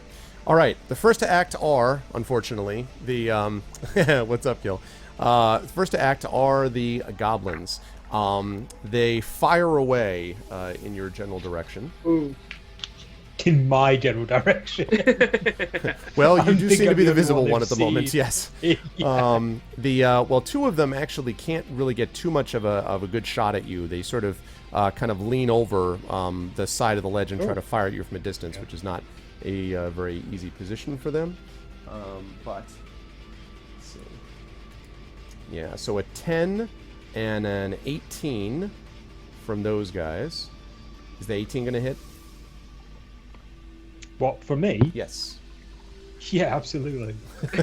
I'm not like, of course. Okay, you I'm take not wearing armor. Of course it's going to hit me. Okay, you take another 4 points of damage. The 3 guys Okay. fire from the other side.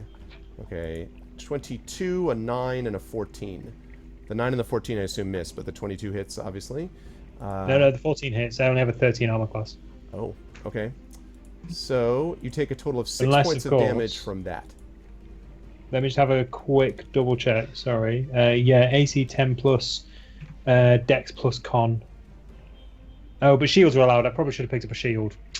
Oh well, you live and learn. I'm going to well, I mean, do you Dex have a and shield or no? Con. Because I'm going to assume you would have a shield if that's the case. I'd assume I would have a shield. I Alright. don't have one in my inventory though, so it depends on how nicely you want to. No, I'll roll that you have a shield. Because Okay, that's cool. something you would have leading into the adventure. So they mean you're only hit by one of those.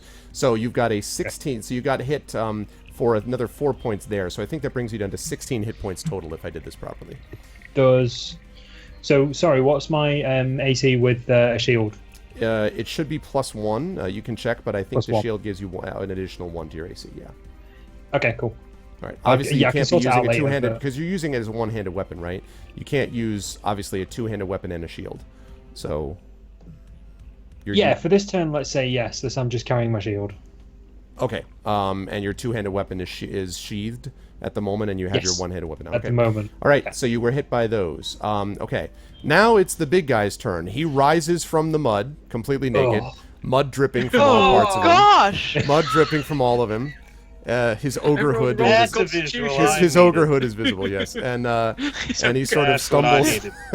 He stumbles forward as best he can. Now, the good news for you guys is that these guys are not super fast, and he's also moving through mud. But he is able to get close enough and swings at you with a club. And you notice that he actually had been using the club as a back scratcher. So he's actually got the thing, which is covered in mud, and swings away at you. And let's see how he does. However, it is hard for him to swing it since it's still covered in mud. Surely let's he see. gets like a penalty for being covered in mud. Like Well, stepping that's on that's. mud. I just gave him the penalty because of the mud. That's still, Oh, however, right. 18 to hit. Oh, yeah, Also that's on his totally social different. interactions. Okay.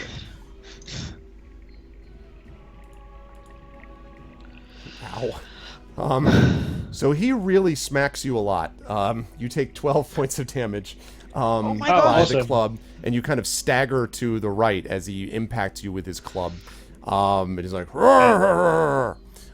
So you have 4 points of damage. Oh, shit. Four left, Okay. I should believe. You're at 4 hit points, I believe. Yeah. And finally, you guys get to go. So you guys have just seen Urash pelted by arrows and bashed in the face, or the side, I should say, by a annoyed and muddy and naked ogre.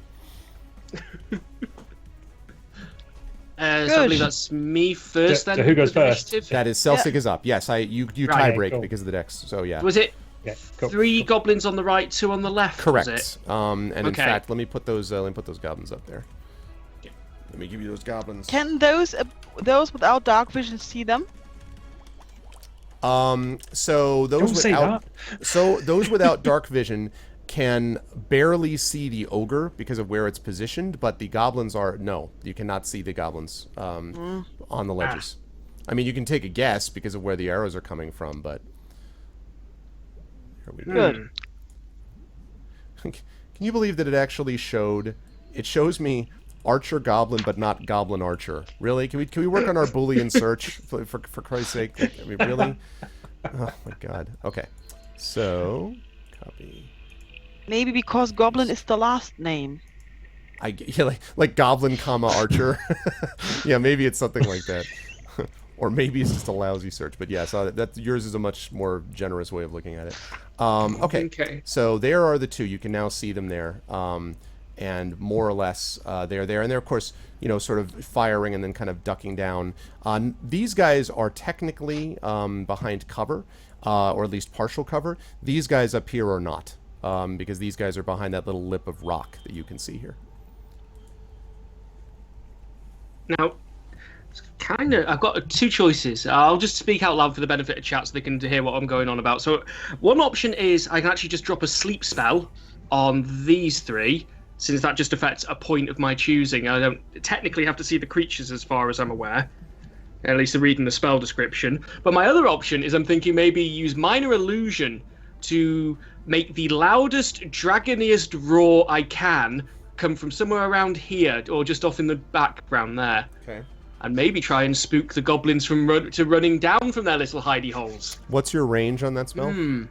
Minor Illusion, well, Sleep's range is 90 feet. Okay. And Minor Illusions is... See, I finally have access to magic now. I'm just like, oh, yes. Minor Illusion is 30 feet. So 5, 10, 15, 20, 25... Yeah, so 30 feet should put it around These there. are actually 10-foot squares, not 5-foot squares. Oh, 10. Okay, Yep. okay. So you're okay. farther away. Okay.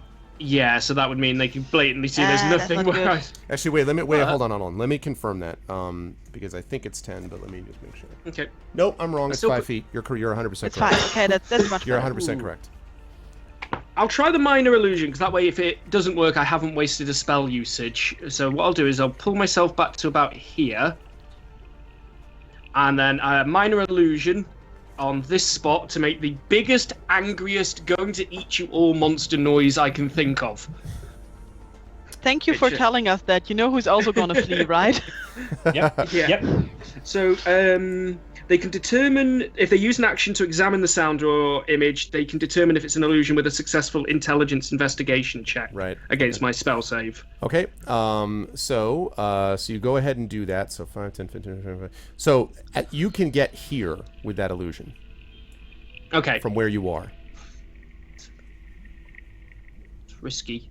I'll do it anyway, because it might work. Goblins aren't the brightest. Okay.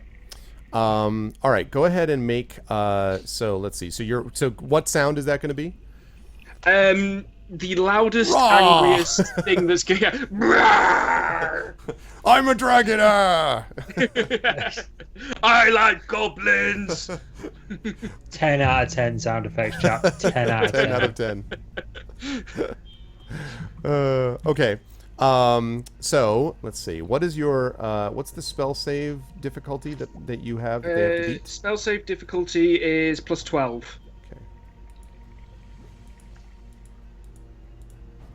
So let's see. Okay, 12. All right. So all of the goblins, from what you can tell, you actually can't see the ones on the left side. The ones on the right side that are over this lip of stone all kind of like quickly glance. Although, actually, wait, do you have dark vision or not?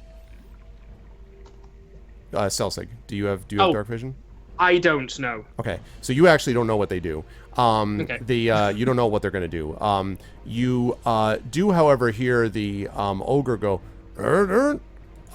and turn, apparently, or at least Urash sees him turn, in rather confusedly in the direction of the sound. Okay. All right, are you staying where you are? I might just pull a little bit further that way, just because I want to feel nice and safe. Okay, yeah, first Rodoc. Right, exactly. Okay, So, all right. Urash, it is your turn. As you see, the creature has just turned away from you, but you've been in better places health-wise than you are at the moment. Yeah. Well, not really. The last 20 seconds have not been good. Yeah.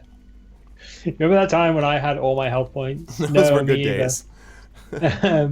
Right. Okay, I'm going to rage. Okay. What? Okay. Because of... Okay. I now... Oh, great. I tried to put a red aura on my character. I just look like I'm now trapped in a bubble. Wow. Whoa, whoa, whoa, whoa. You officially see see him becoming extremely angry. That's to signify rage. Okay. Yeah, so... I'm now... I don't know if I just want to attack or I want to do a reckless attack. A reckless attack, just for the benefit of the audience. Reckless attack, basically, the first attack on my turn, I get an advantage to all my strength attack rolls, but a disadvantage to them for that turn. You're totally, like, unfazed by this dragon roar thing? Yeah, that's a good point, actually. Do I need to be concerned by that humongous? No, and I'll monster tell roar you that I why. just heard? The reason that the ogre Okay. turned, and the reason that you do not see the goblins having done anything, and it's because you and they can clearly see the spot from which it came. There is nothing there. So it's because it literally is coming from here. So you're like, okay, the cave decided to roar like a dragon. Anyway, that's basically it. The ogre, really which was turned angry away rock. from you, is like, what? And sort of turns around. So that's why it was turned away from them. The others, however, do not seem to have been fooled. Okay, cool. Okay. So I'm currently got my hand axe and my shield. Can I change to my two-handed weapon without incurring a penalty? You can do that, but if you drop your shield, remember, you're going to have to drop your shield to do that, and then you're going to have to pick it up again. So you can't just switch back at will. Like, you'd have to, you'd have to drop it and pick it up again if it's ready to your feet. That's So- fine. That's fine. Shake my shield and my hand axe off. Drop them completely. Take out my as yet unnamed two-handed grey axe. Okay. And I'm going. Okay, go for it. Our berserker is going berserk, right? Yep, Yep. he is, I'm he going to is go very for a berserk. reckless attack. Okay. So just to remind me, advantage to strength attack rolls. What do I do for that? And then I believe what they do is then they have advantage against you. They do, yes. I'm a dead orc anyway. It's fine. Oh, yeah. I've got 2 hit points. I've just taken 26 hit points. You should have 4 hit points by Oh, my 4 reading. hit points. Sorry, I've taken 24 points of damage in one. Yeah, you sitting. took a lot of damage. I'm not gonna. This is when you get hit by Yeah. multiple. This would make anyone angry. Let's be fair. If you got hit Yeah. by chat, if you got hit by 6 goblin arrows, okay, and then you got or 4 whatever it is, 4 goblin arrows, and then got hit by a club from a naked muddy ogre, you would be angry about your life and about your life choices. So I think I can only assume it was his club that he hit me with. It's dark. You I better can't- hope I so. don't know. you I'm don't know which super club, angry but some about it, club whatever probably. happened. Okay, so I've been off you hit go. with a muddy blunt object. Yeah. Yes. So I'm going to go for a reckless attack. So that's first attack of my turn. I get an advantage to my strength attack rolls. I'm going to attack the ogre. You said the So- game ogre incoming. By the way, thank you, Memory Snapeit, for handling stuff with the Mubot, etc. etc. You'd probably be too dead to be angry. That's true, Coyote. You'd probably be like, I'm angry. Also, I'm dead. So okay. Yeah, also, there's bits of me all over this cave. So you get an advantage on But your every attack. bit of him is very angry. You get an advantage on your attack against him, as you said. So go ahead and proceed.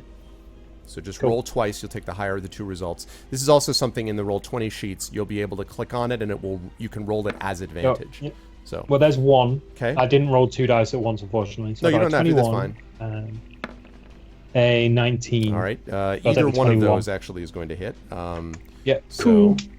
go ahead and do your damage. Oh, I'll just use the barbarian dice. Oh, I didn't put my modifier on it. Sorry. My modifier is +3. Okay, It's so a probably 9. d12, so it's 9. Okay, so you slug him in the back of the back in his back like, "Roar!" And you now have his attention as he turns back to you. Go. Okay. Are you staying where you are? Or are you backing up? Now you can't. You No, I'm can't. staying where I am. Okay, so you're staying where you are. Okay, I assume you were, but I How was did just you do making- that? How? How do I do what? No, you not. I'm finding it out. No problem. Okay. the ruler. cool. Oh, about the line. Yeah, about the distance. Yeah, Yeah. that's correct. And I think it has it at 5 feet. I believe it's doing it properly. So, okay. Oh, That they're all leads within us- 20 feet. That is So nice. That leads us to Justice. Justice, a lot of stuff has happened in the last 25, 30 seconds. Okay. Oh, sorry. My bad. What? Out of character moment. Is I that need canon? to add 2 Is the to phone that. canon? Yeah, Yeah, I is need that- to add Is that 2 the to noise my. that was made before? Hello? Yeah, sorry. My phone's just going off. Sorry. I need to add 2 to my damage because I'm raging. Just the usual. Yes. Thank you. Bye. Sorry, my wife was calling to find out what I would like for sushi, so I've explained it to her. The usual. What did, The usual. very, very important question. What did you go for? So I always get from this Japanese place chicken katsu, and then I get California good roll. choice. California roll and chicken katsu. So yeah, Chicken katsu. That is a damn fine choice. It is And yeah, good sorry. I need to take an additional 2 points of damage off of the ogre because I didn't add that because I get a +2 to my damage when I'm raging. okay. So instead of a 9, it's an 11. Okay, so you really, thought of him. He seems to be a bigger displeased. wound, He yeah. seems to be taking it in stride. He's not that Okay, hurt, but he's displeased. Okay, so this is now, as I said, Justice. So what do you want to do, Justice? You hear a bunch of shouting in various languages coming from the inside of the cave. Various languages. Yes. Do I recognize any of them? Yes, one of them is the very loud sound of Urash going, "Ow, the hell!" Something like that. And you hear some other. You speak. What languages do you speak again, quickly? Goblin. Remind me? Goblin, yeah. So you do hear, "Attack! Intruders! Loud noises. Incidentally, these are very loud, as in wake up everything in the cave loud. Okay. Here's the chance to make the play of the day. Okay, the play of the day. Alright. This is the play of the day. Here we go. This Hand at the ready, everybody. works. It's going to be amazing. Okay. I'm going to convince them not to attack us. And it's going to be amazing how it works. All right. So I'm going to use my amazing ability to speak the language. Okay. And I'm going to say this. Do not attack us, my brothers, for we are not your enemy. We are merely in disguise. Okay, are you yelling this from your current position? Or, Outside. which is outside. Like, are you yelling into the cave? Fear not! Fear not! Like, is that what you're doing, or... I would like to get within earshot before Okay, well... I speak this. If they can't see him, that might actually work. Okay. Okay, so that's fine. So you can move up next to Celsic, let's say, Justice. Just move up a square. And then, so, alright, so you want to shout that. Okay, let's see. Let's see if that will actually work or not. Make a deception check for me, please. I don't know how to do that. So deception, if you don't have it trained, should be basically a charisma roll. So you're going to be rolling and adding your charisma to it, your charisma modifier. I don't have a check mark next to deception, but I have a +2. Well, if you don't have a check, right? If you don't have a check mark, then you don't get to add your proficiency bonus. The +2 is probably your charisma bonus. Yeah. Okay.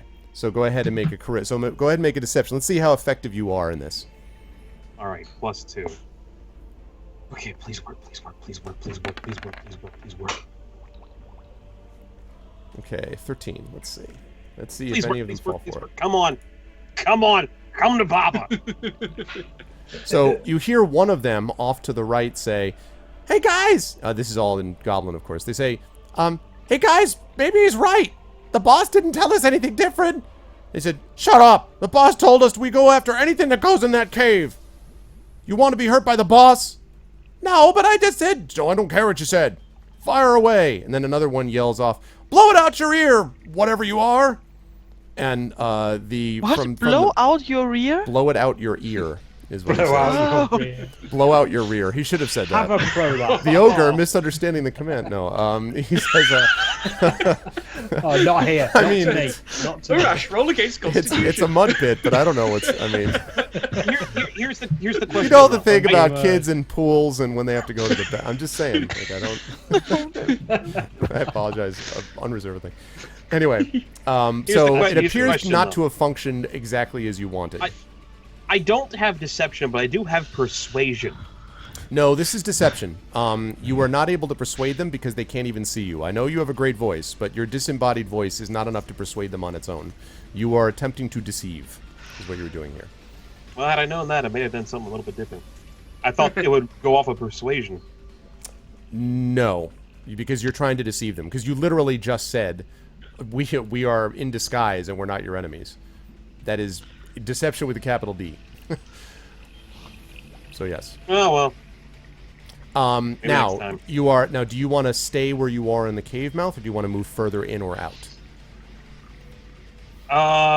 Also, chat, please let me know if the music is too loud. I don't know if it's too loud or not. The only place I would want to move is if I could move in front of the guy who was about to die. Hello. Is if that's possible. Let's see. It's possible you could try to interpose yourself between him and the ogre. Yes. All right, then I About guess 12 that's what we'll feet. do.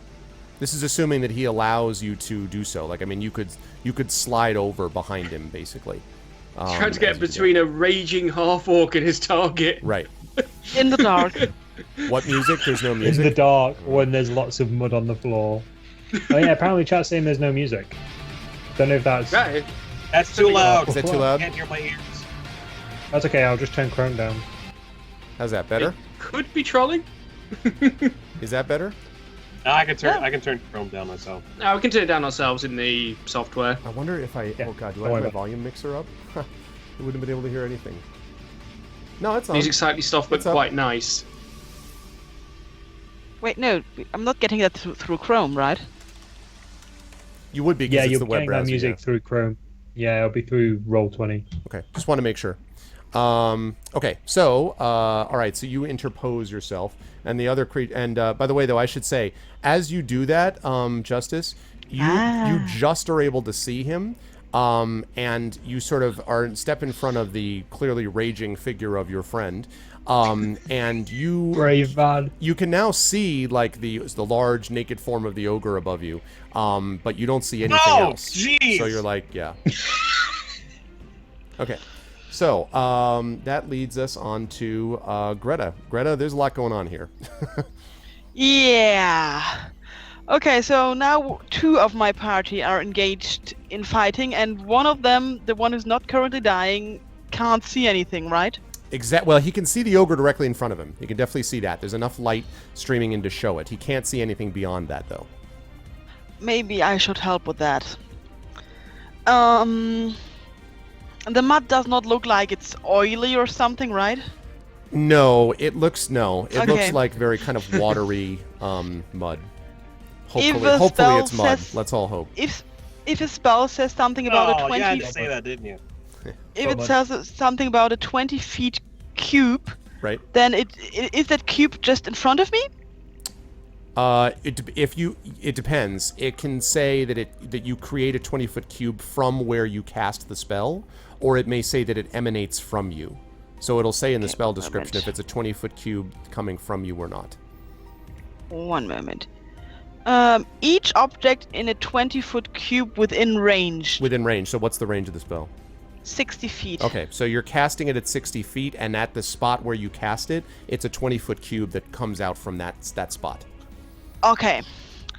Then that might be a good plan. Then I'm planting a 20 feet cube of fairy fire, Okay.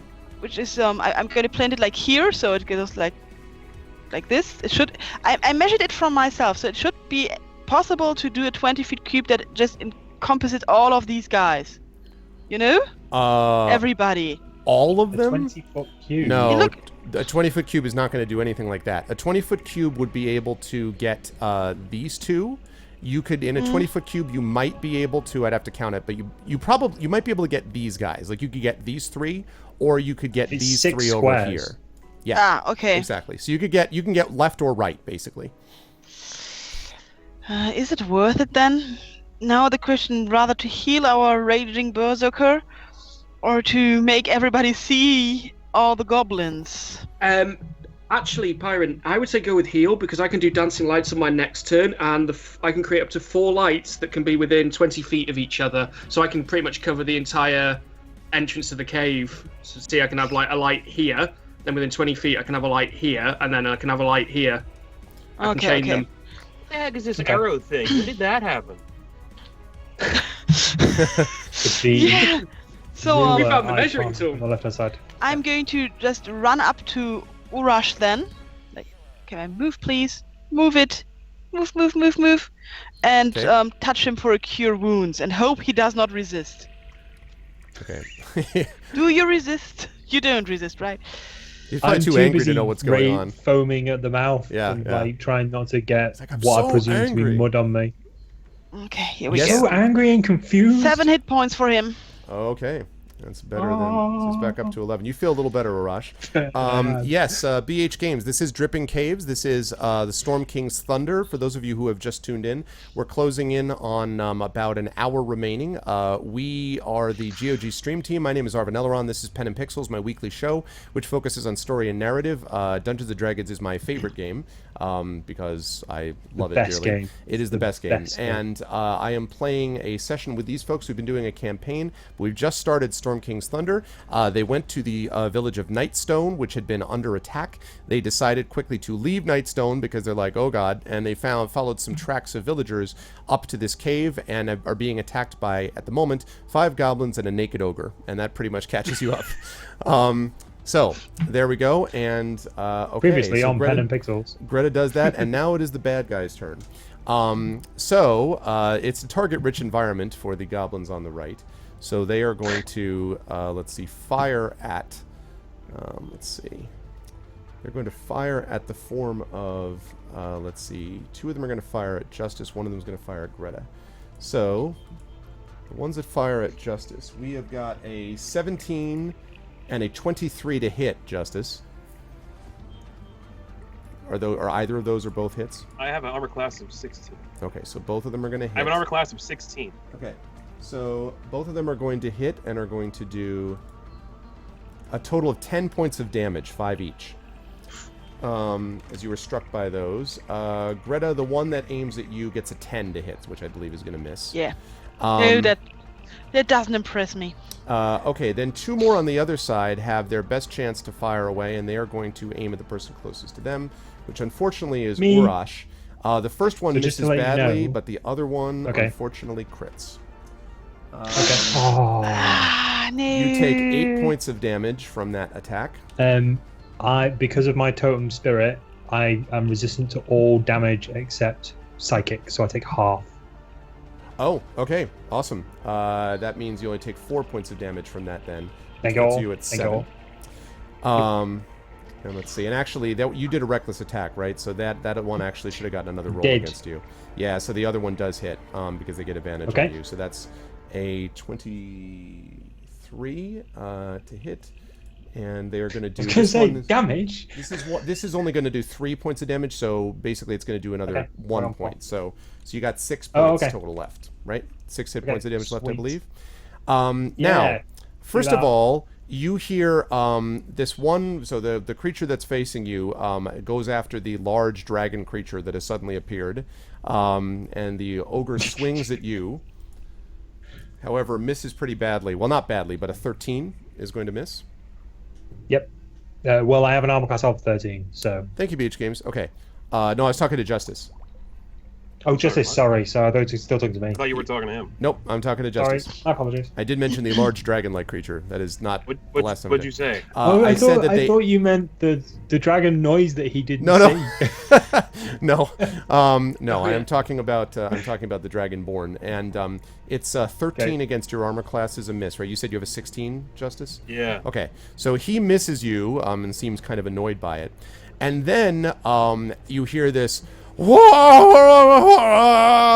shout, and flying out of the darkness is a javelin towards you, Justice. Ah, Let's see. Can I catch it? Yeah, and throw it back. Can you arrow cut it? No, that's a serious question. Not really so much, especially since it's coming out of the darkness. Let's see. That is going to be a 20 to hit, not a natural 20. Oh my god. Okay. That is going to do 12 points of damage to you. It is hurled with fierce anger and fury. And you see Run away. you see who threw it. Because screaming and yelling out of the darkness comes what looks like another ogre. This one looks to be, if you had to guess, a female ogre, though. Is it possible to know? Well, we know look at the male look or at the, male. look at the naked one in Best. front of us. It's best not to ask that question. This one that's running at you is not naked, by the way. It's concealed in ways that would seem to suggest that it was, in fact, a female. Okay. And it comes after, clearly this is the creature that just threw the javelin and is running at you now with its club held high. That changes my plan. Okay. And that leads us to Selsig. Yes. Basically, we're all Right. gonna die. Yeah, so that changes my plan, I think. So I'm probably going to go and try and cast Sleep, because I can catch all of these in the 20-foot square it'll affect if I center it around here. I think we need some crowd control right now. Okay. Can you get all of the? Oh, yeah, you can. You could probably Yeah. get all of the ogre. Whether or and not that'll also- work is a different matter, but I think Yeah, we yeah. have to try something to minimize damage. So, G Pudding, he's naked because he was bathing in this mud bath, which is warm, apparently, until you guys arrived. I respect his life choices. It's a nudist color. So- All right, so you're casting. You're casting. You're casting. Sleep. Okay, sleep. Where are you centering it? Hang on, if I ping the map around here so that I can catch these goblins and here. Basically, I'm trying to position it so I don't catch my friends because I remember when our friend Arthur tried that. Are you going to try to catch the charging creature as well? Yeah, the charging ogre and the 3 goblins on the ledge are what I'm basically trying to center this to capture. Can I draw a shape? So Yeah. one point I would just want to let you know one thing because it's the first time you've been using this sleep. Yeah. Remember that the way it works is that you roll 5d8 to see how many hit points of creatures it can affect. Ogres have a lot of hit points. So if Yeah, you want to hit both, if you try to hit the goblins and that thing, it starts with...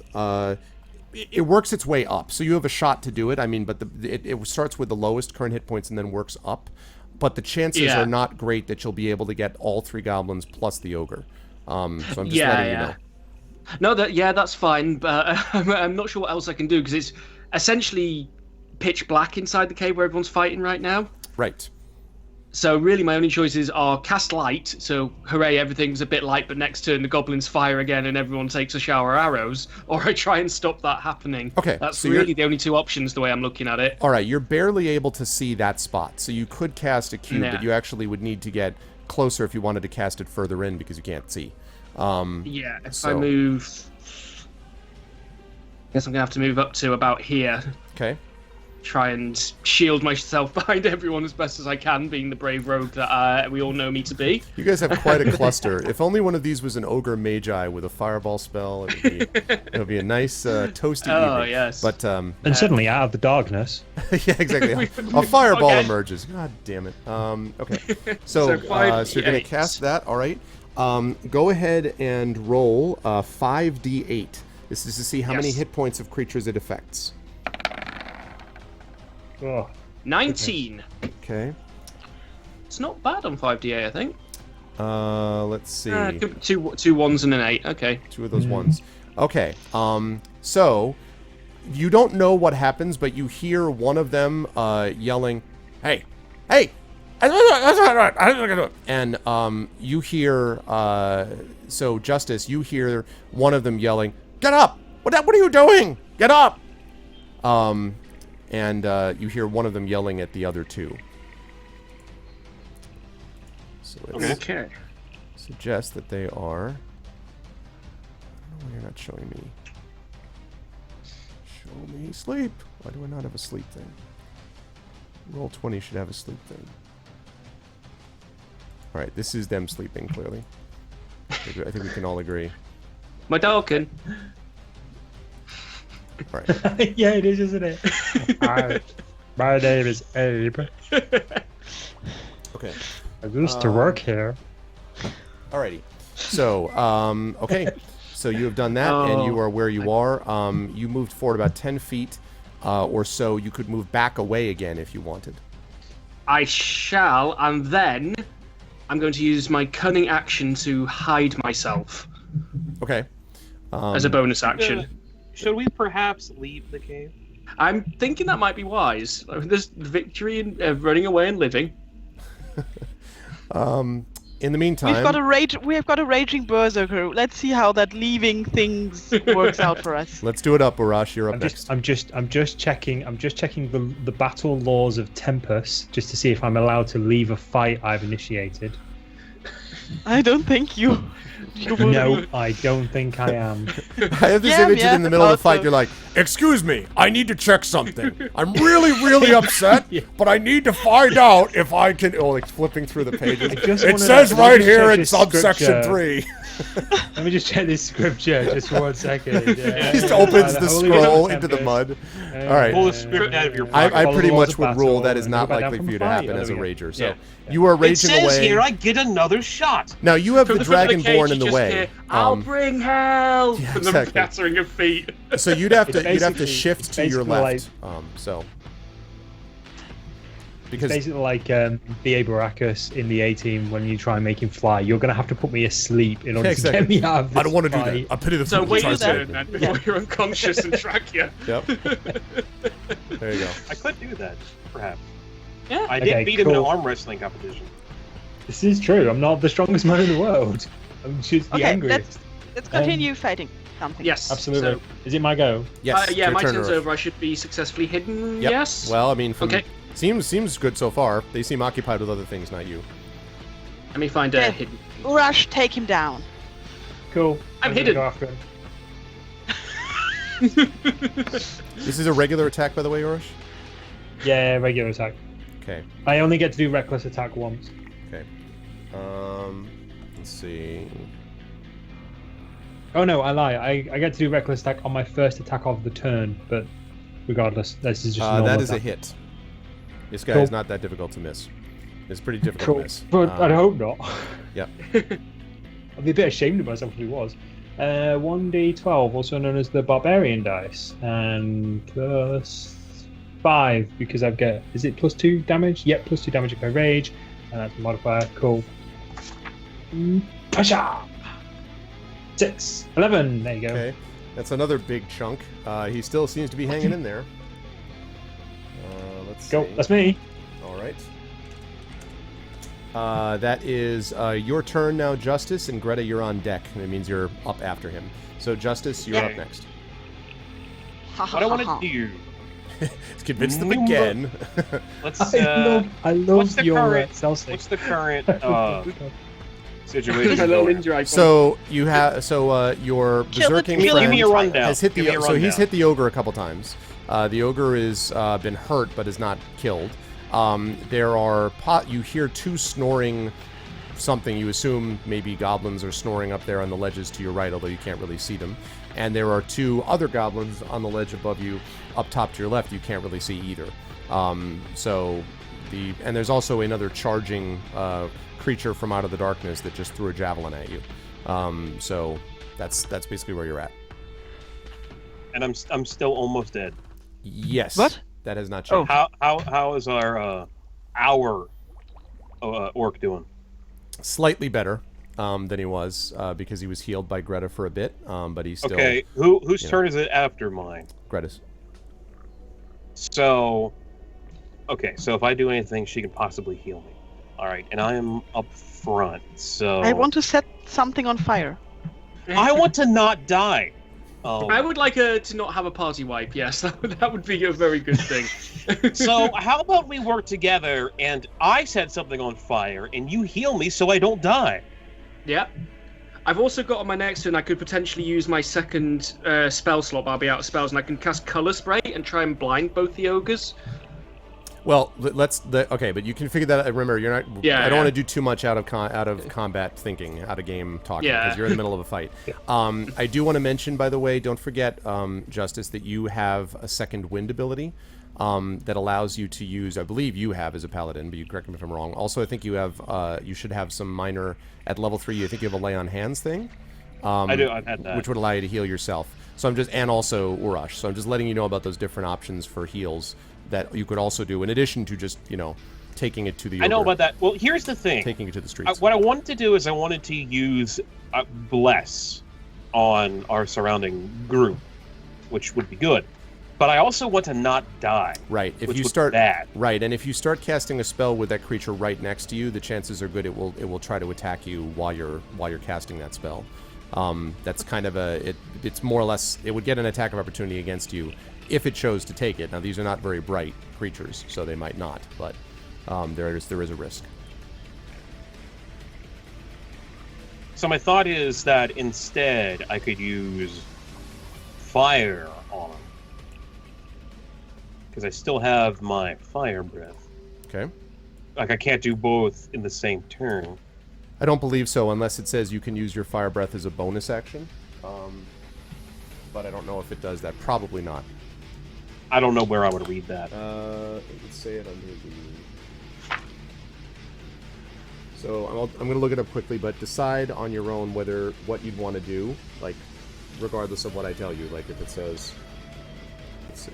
Well, what I'm going to do is, if it can't, then I'm just going to use it. But yeah, you use your action, so it's not a bonus action; it's an action. All right. Well, then we'll just light it up. Okay. We'll light it all up. Okay. We'll burn it down, man. Okay.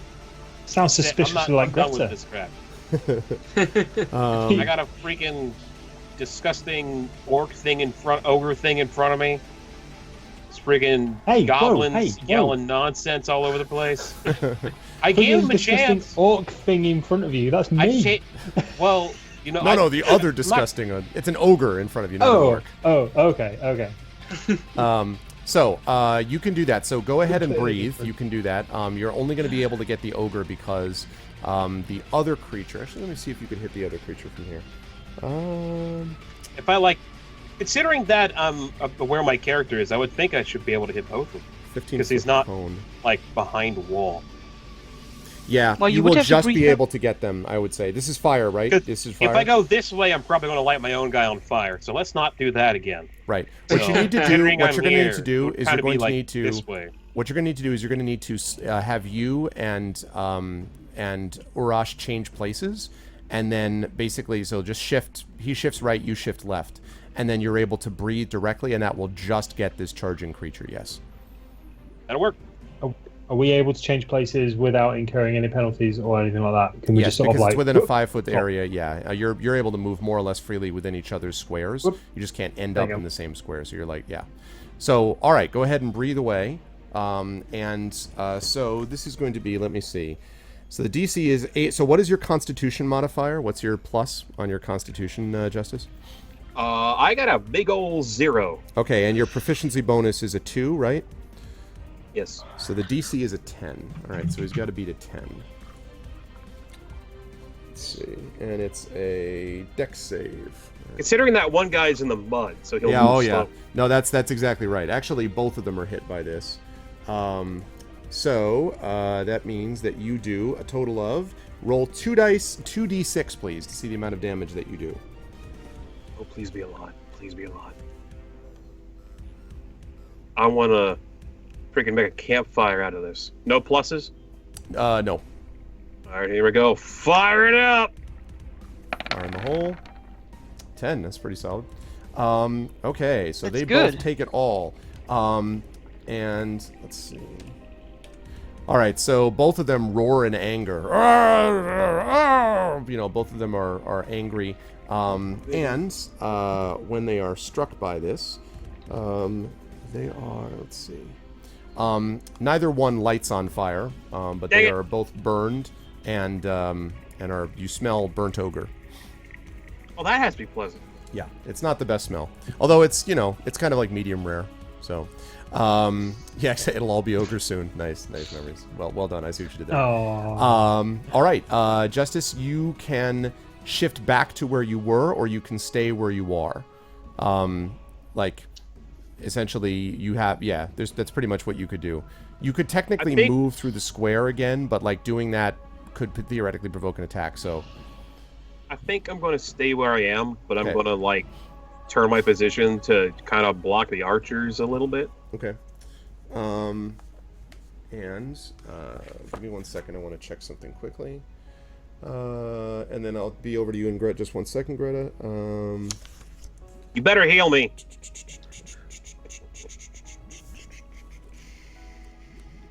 I'm too pretty to die. Nobody knows. Nobody knows. We cannot let Justice die. Yes, that would be very...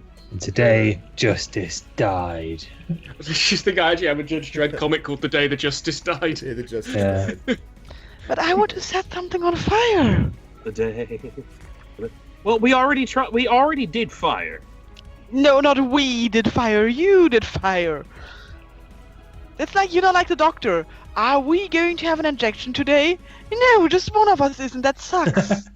You don't know that.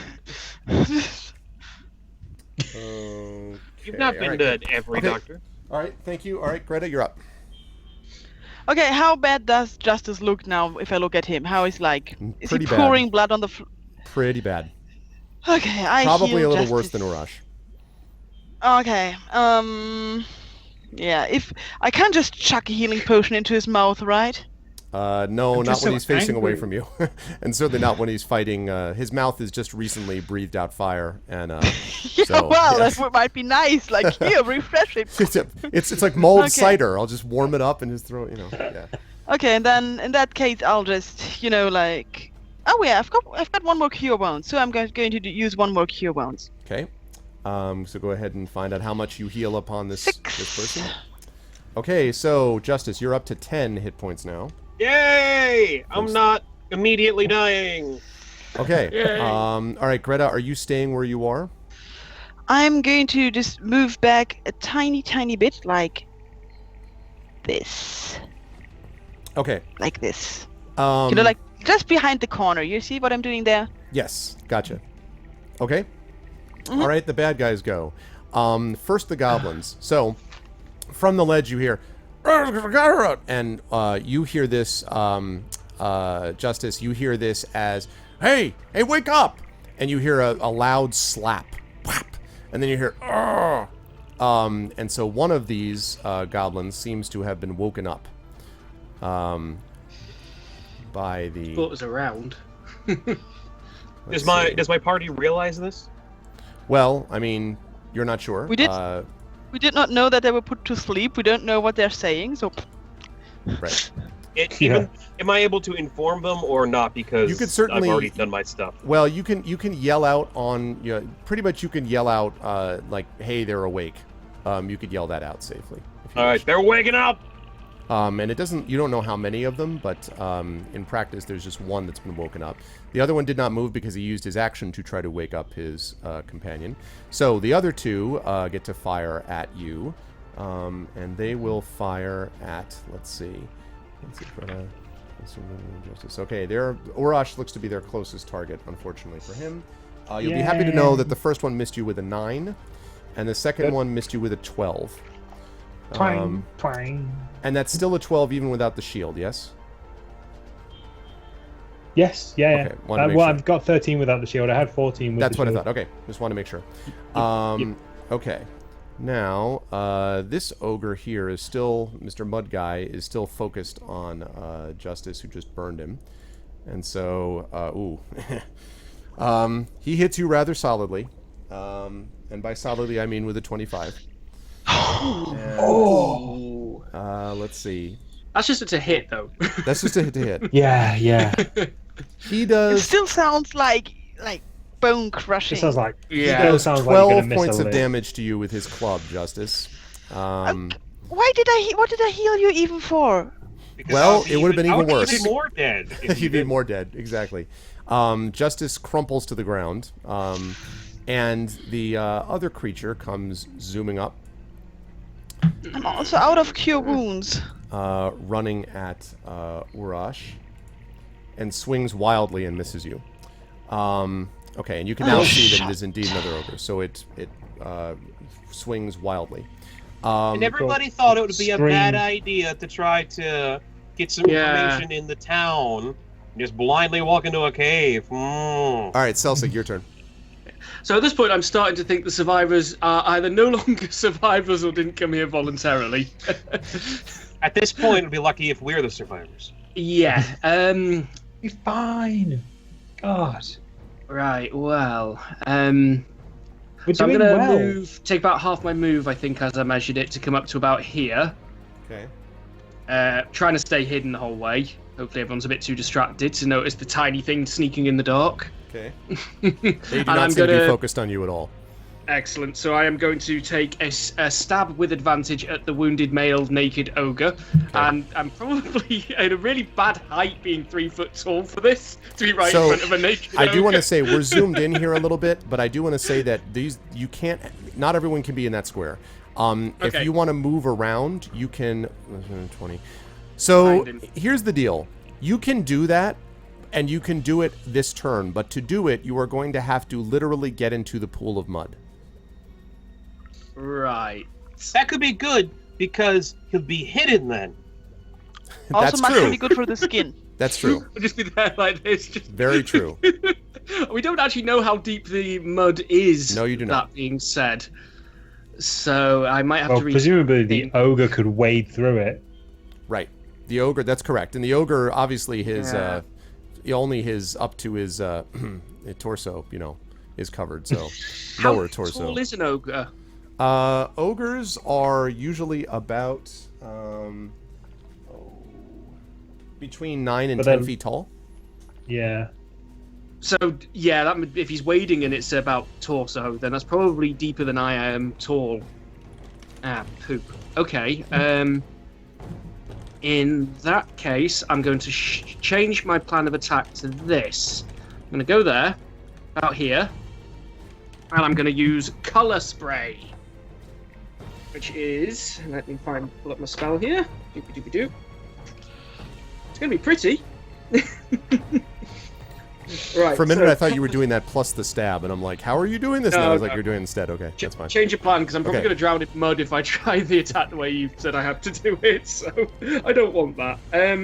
So it comes out in a 15-foot cone. Right, So I Hikar, did but the- Pyron is out of spell slots, though, is the point. I believe, right, Pyron? You're out of spell slots for that? Oh, I'm not out of spell slots, but I'm out of cure wounds. I No. prepared other spells. No, he's right about that, though. If you have it prepared, it means that you can use those spell slots for any spells that you have prepared. So you run out of spell slots. So in other words, No, yeah, I have 4 first level spell slots, so yeah, so you can cast Cure Wounds again, for sure. I was thinking you were okay. out of the spell slots. no. I thought I need to prepare certain spells. So You that's do to how be I able always- to use them as castable, but then whether you cast them or not depends on the spell slots you're using. So that's, in other words, it's like you need to bring 3 recipes with you, and then you can use any of the 3 recipes as many times as you have spell slots. If you don't know the recipe, you can't cast the spell, and if you're out of spell slots, you can't cast the spell. This is why I don't play spellcasters. I can still Yeah. cast cure wounds. That is what you're telling me. Yes, that's what I'm telling you, if you have spell 2 more slots left. times because I have 4 spell slots left that I have not used yet. Right, correct. Okay, thank you. Okay.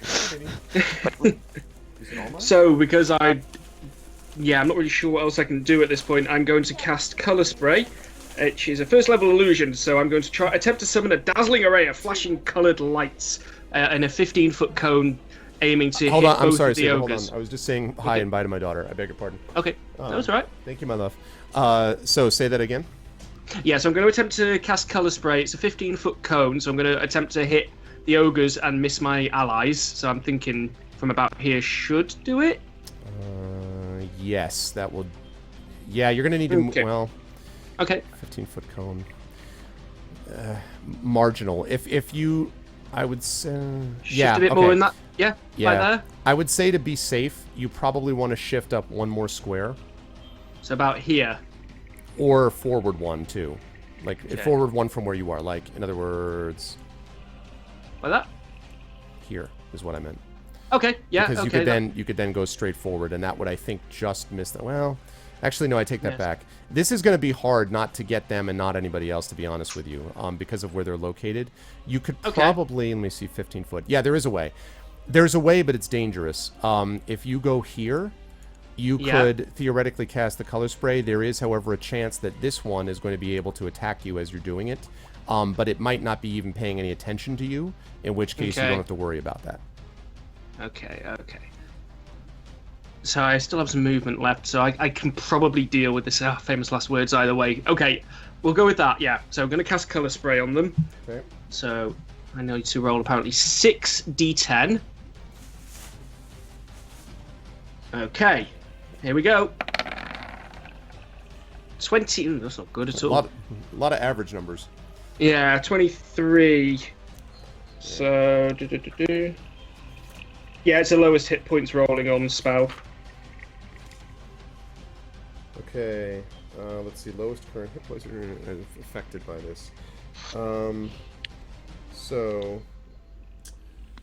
So unfortunately, when you cast that number, so this one that's sort of closest, kind of is like, "Arr," and kind of puts its hand across its eyes, but does not seem to have been affected by it.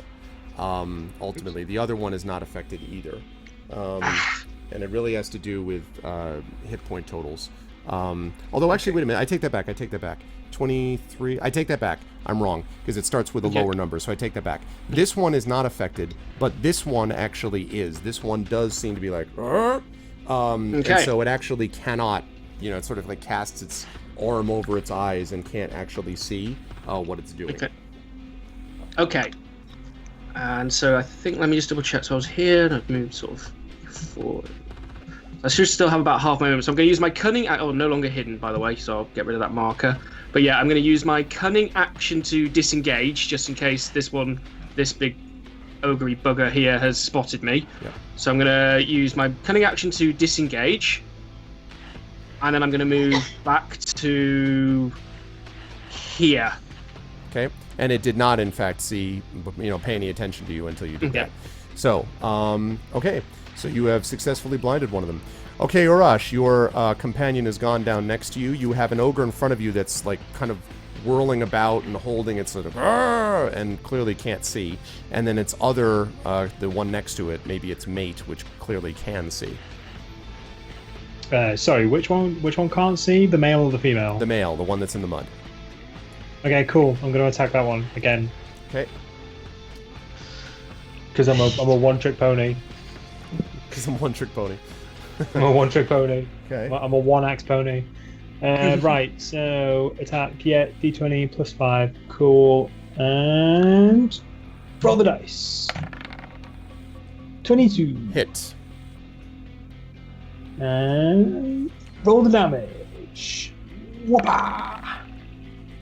13. Thunk. You have advantage on your roll against that because it is blinded, by the way.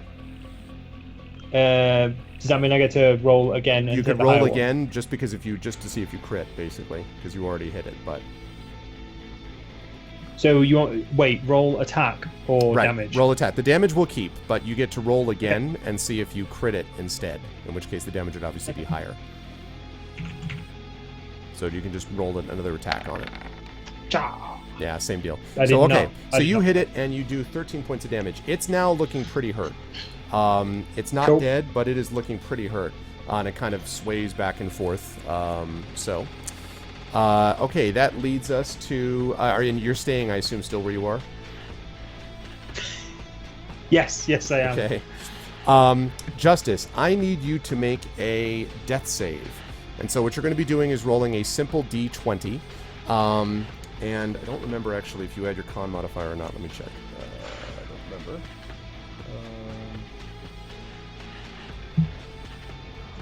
Let's see.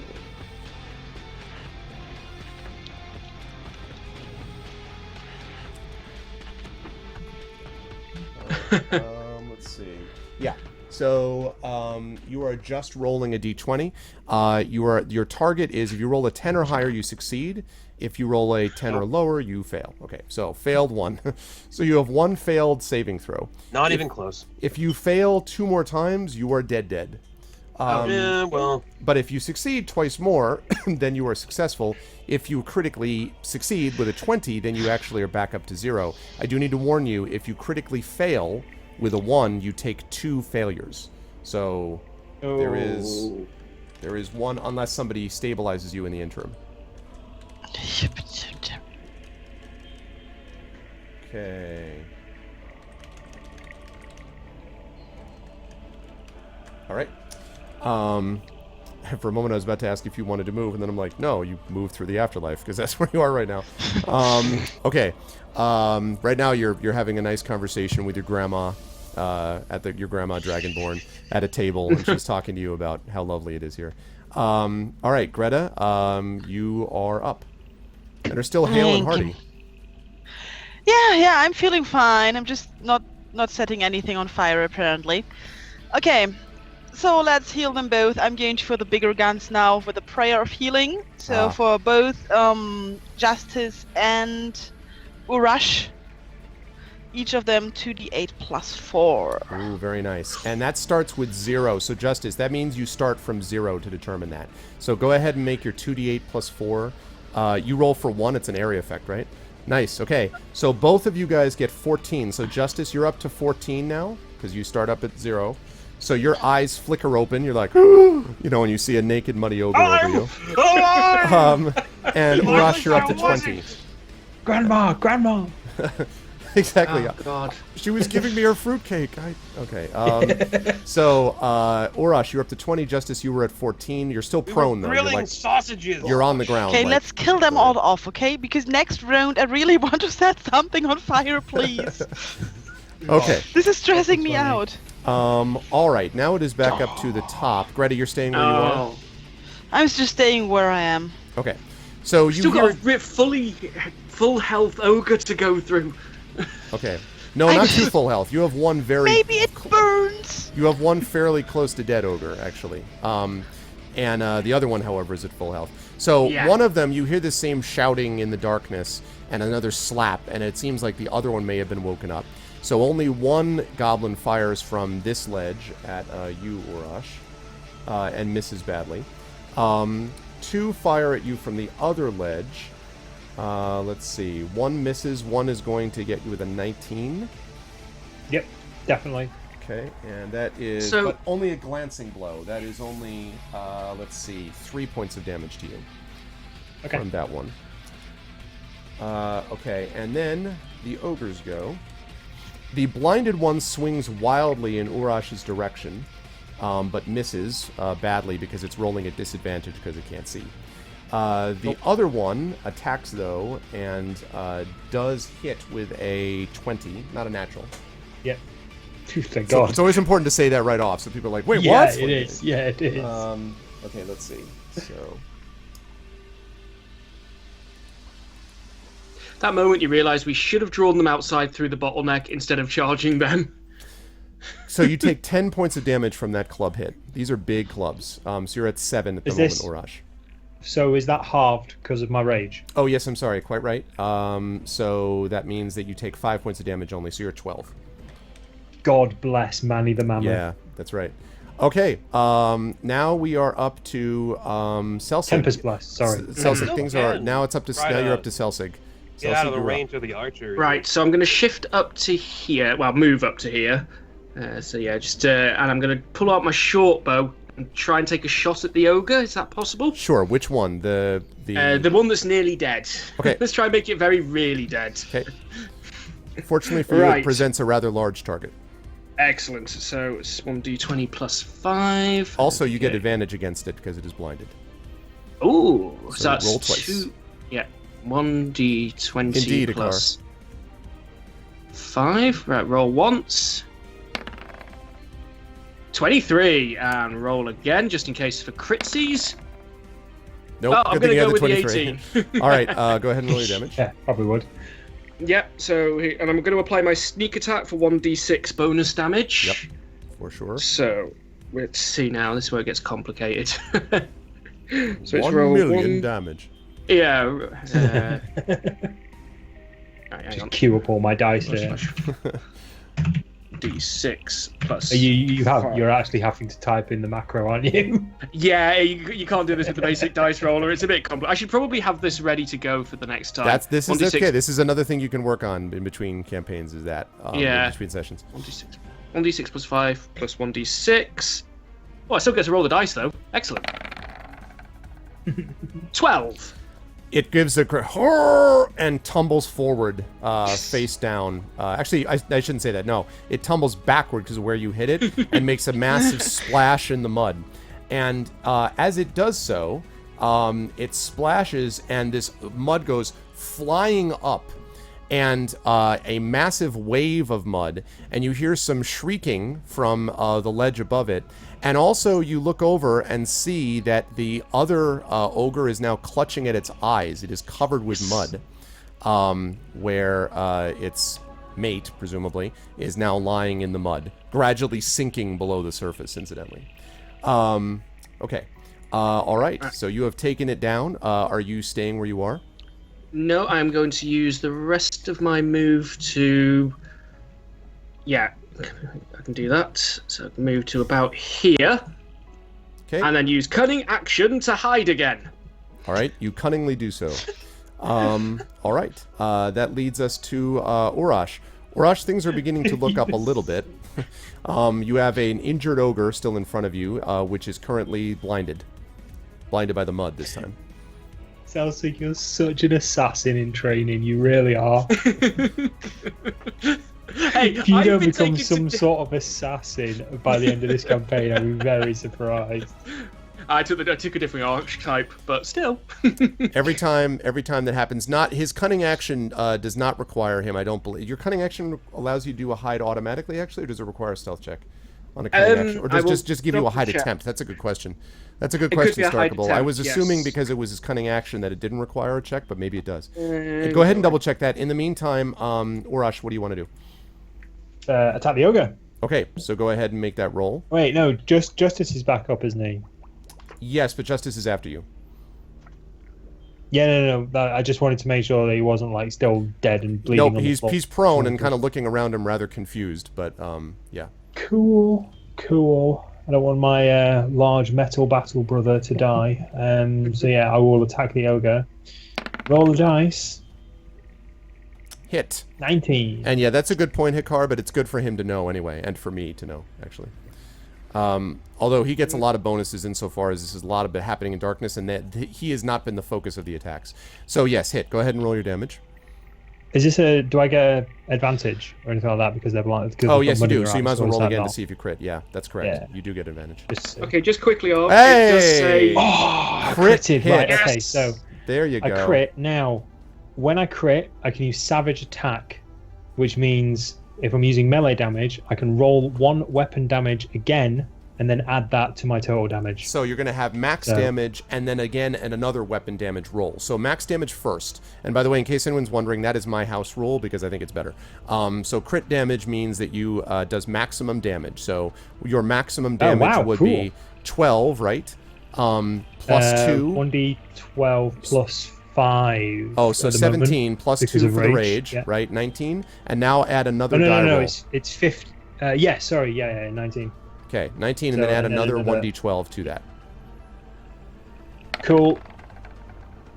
Come on, please be high. 6, 6, and then, not terrible. And then 2 more, because you're still doing that on the rage. So 25, so that'd be another 8. So 27 points of damage. Wow. You sock that thing. It's like, chat, where's my orc at? Where are my orc emotes at? So it's like, Here we go. It's not dead, but it staggers back. I mean, it got hit a lot. That's what happens when Tempest you crit. is watching me. Yeah, Tempest is not happy. Tempest is displeased.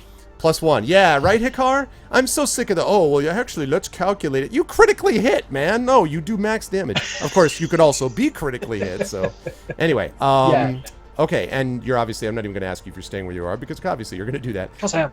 So, Justice, you are prone. You can, however, get to your feet, and if you do so, you will be 5 feet away from an ogre, which has just had a big chunk of its flesh ripped from it through the power of, axe stuff.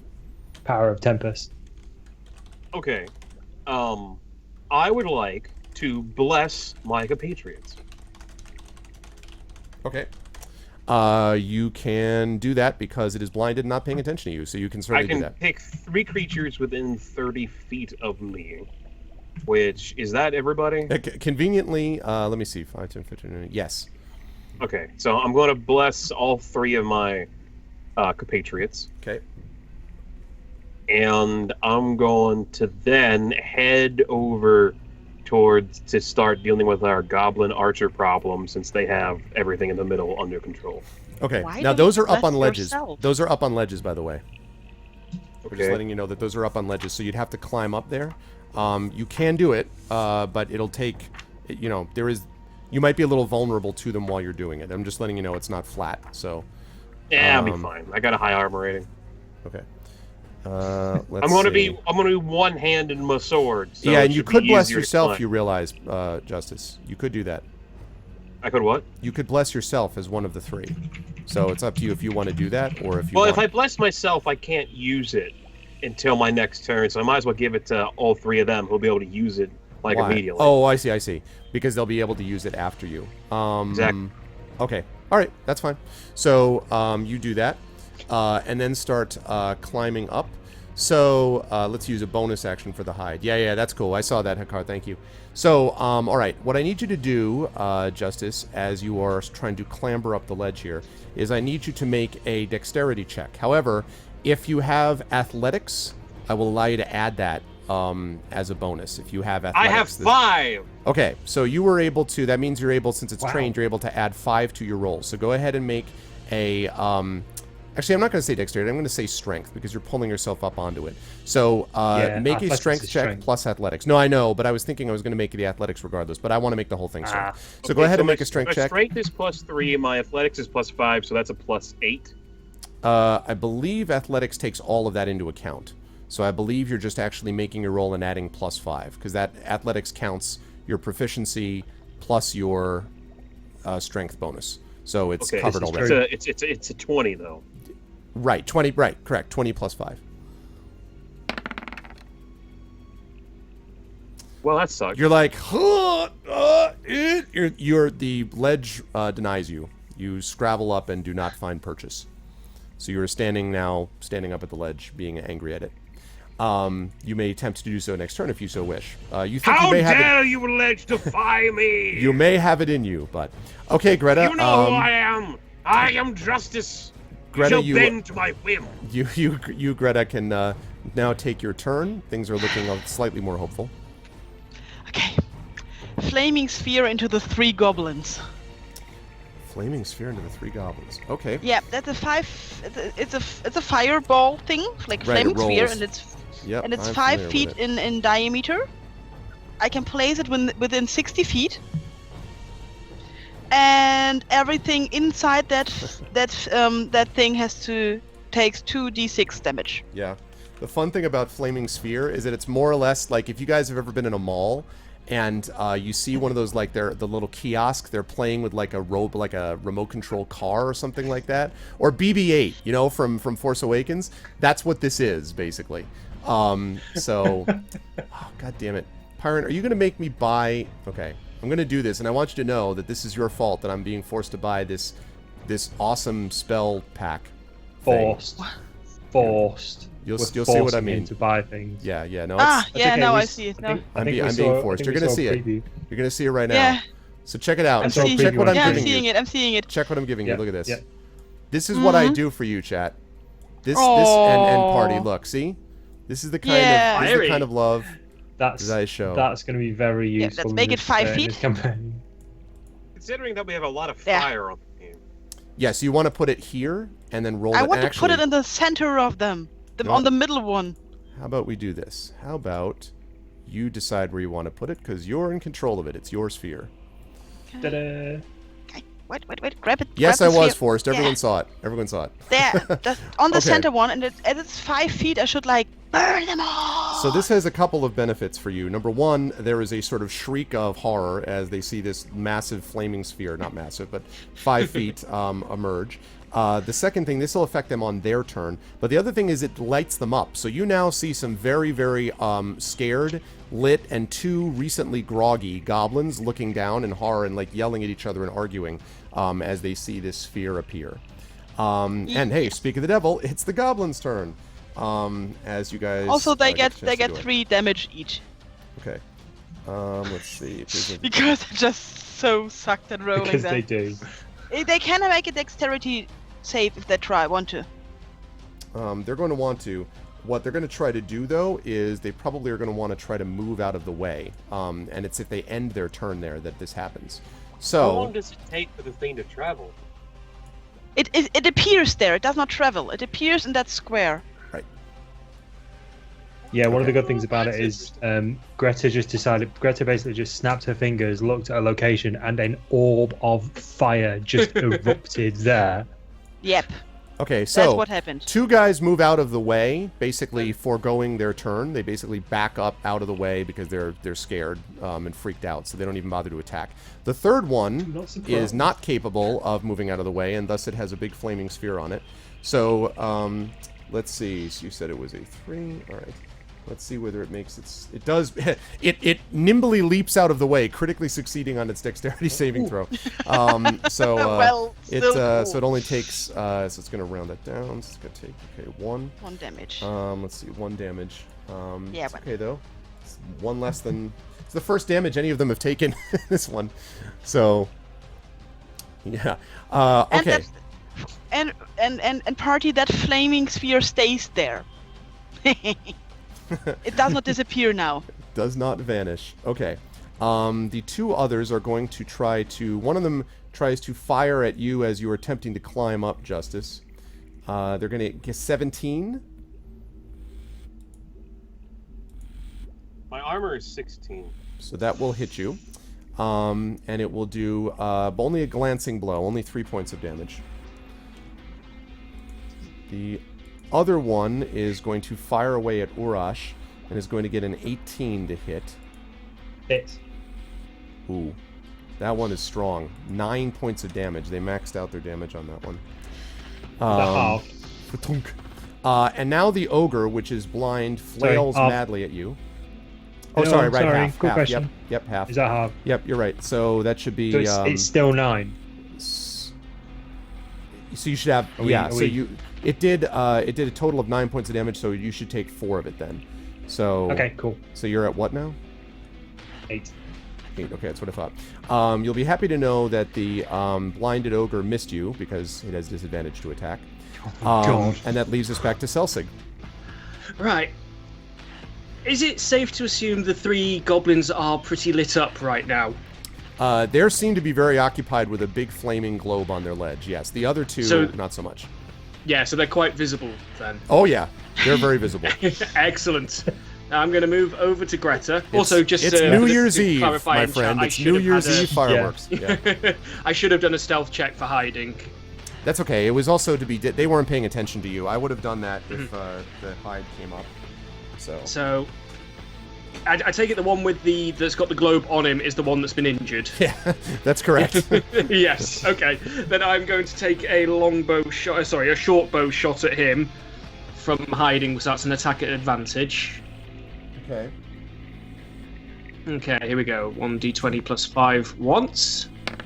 By the way, Pyron, from this point forward, if you move the sphere and ram it into something, it will also have to make it'll take damage again. So from this point forward, it's not just on the end of its turn. So I'm just, you probably already know, but I'm letting you everybody know. And wonderfully, that's a bonus action to move the sphere. Yep, that's very cool. 22. Nice. Yeah. Your advantage is a hit. Yeah, so I'm going to roll with... I can't do sneak attack since no one's within 5 feet. So this is just going to be a... Of what? bog Of the ogre? standard- Or on the goblin? No, I'm doing it at the goblin, so no one's within right. 5 feet of it, so I don't get my sneak attack, sadly. So it's just a 1d6 plus 3. It's too bad that the sphere is not technically an allied creature. But 6 points of damage. Okay. It is pretty hurt. It's not dead, but it's looking very hurt. Okay. At the moment. This time I shall use the rest of my move to move back and cunning action to do a stealth check to see if I can hide again. Okay, go ahead and do that. So stealth is 1d20 plus You critically 5. fail and drop your retractable crowbar. 18. Yeah, did you have, why did you have advantage on the goblin? Because I was attacking from hidden. Okay, well if you're attacking from hidden, then you do have a sneak attack. If you have advantage on it, you have a sneak attack on it. Okay, I'll roll another d6 for damage then. Yep. Excellent. Okay.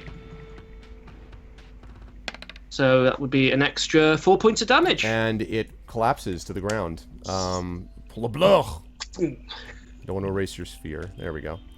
All right, and the others go, and one of them says, Schlimmerslab! Doesn't sound like that goblin. goblin thought it's a groove. It sounds like a name, maybe. Schlimmerslab. Is that goblin for Schlimmerslab? By any chance? It is in fact goblin for Schlimmerslab. Right. Yep. Okay. So that brings us up to, let's see, there was Selsig. Urash, you still have a swaying, blinded ogre in front of you, which is trying to clear mud from its eyes. Cool. So that means I get an advantage if I'm going to attack it. Oh yes. If I'm going to attack it, like I'm going to do anything else. It seems like you were made for this fight, you know. Almost. Yeah, so I'm going to roll 2 attack dice and then see if I crit, basically. Okay. Or take the one that hits. There we go. So I don't get a 20 on either of them. So I got a 7 and a 4. So the 7 plus the 5 will be 12. Do I hit with a 12? Yes, 12 hits. 12 hits. Fantastic. Yep. These guys are not D12, DC is not their best thing. 5. Ooh, no, not 2 D12. Here comes the barbarian dice. I hit a massive 8 points of damage. It is pretty badly hurt. It's not dead, but it's badly hurt now. You can see blood, sort of green, ichor, kind of, dribbling from its wounds, and it's kind of like holding its wounds while also feeling its, eyes and stuff. It's all kind of messed up. Justice, you're up. Do you want to try to make this climb again? Yeah. Go for it, man. Go for it. All right, so go ahead and make your roll. Got this, Justice. And the same thing, you're making an athletics check, so... Once again, you're like, I'm so good at this. The ledge still defies Curse you. you, ledge, in your Flap your wings! immovability. Flap your wings! The greatest thing is this. Now, the good news is that if you wish, you can try to make that move, because it's essentially a double move, so you can try to do it a second time. You won't have an action when you get up, but you can get up, you can try it again, and that will just leave you on top of the ledge then. So you can make another effort, basically. There you go. And you're like, oh, there's a foothold. There's a handhold. And you pull yourself over, and the goblins are like, ha ha ha, and then they see you, they're like, ha, oh. As they see you, an angry dragonborn climbing over the ledge at them. They're not laughing.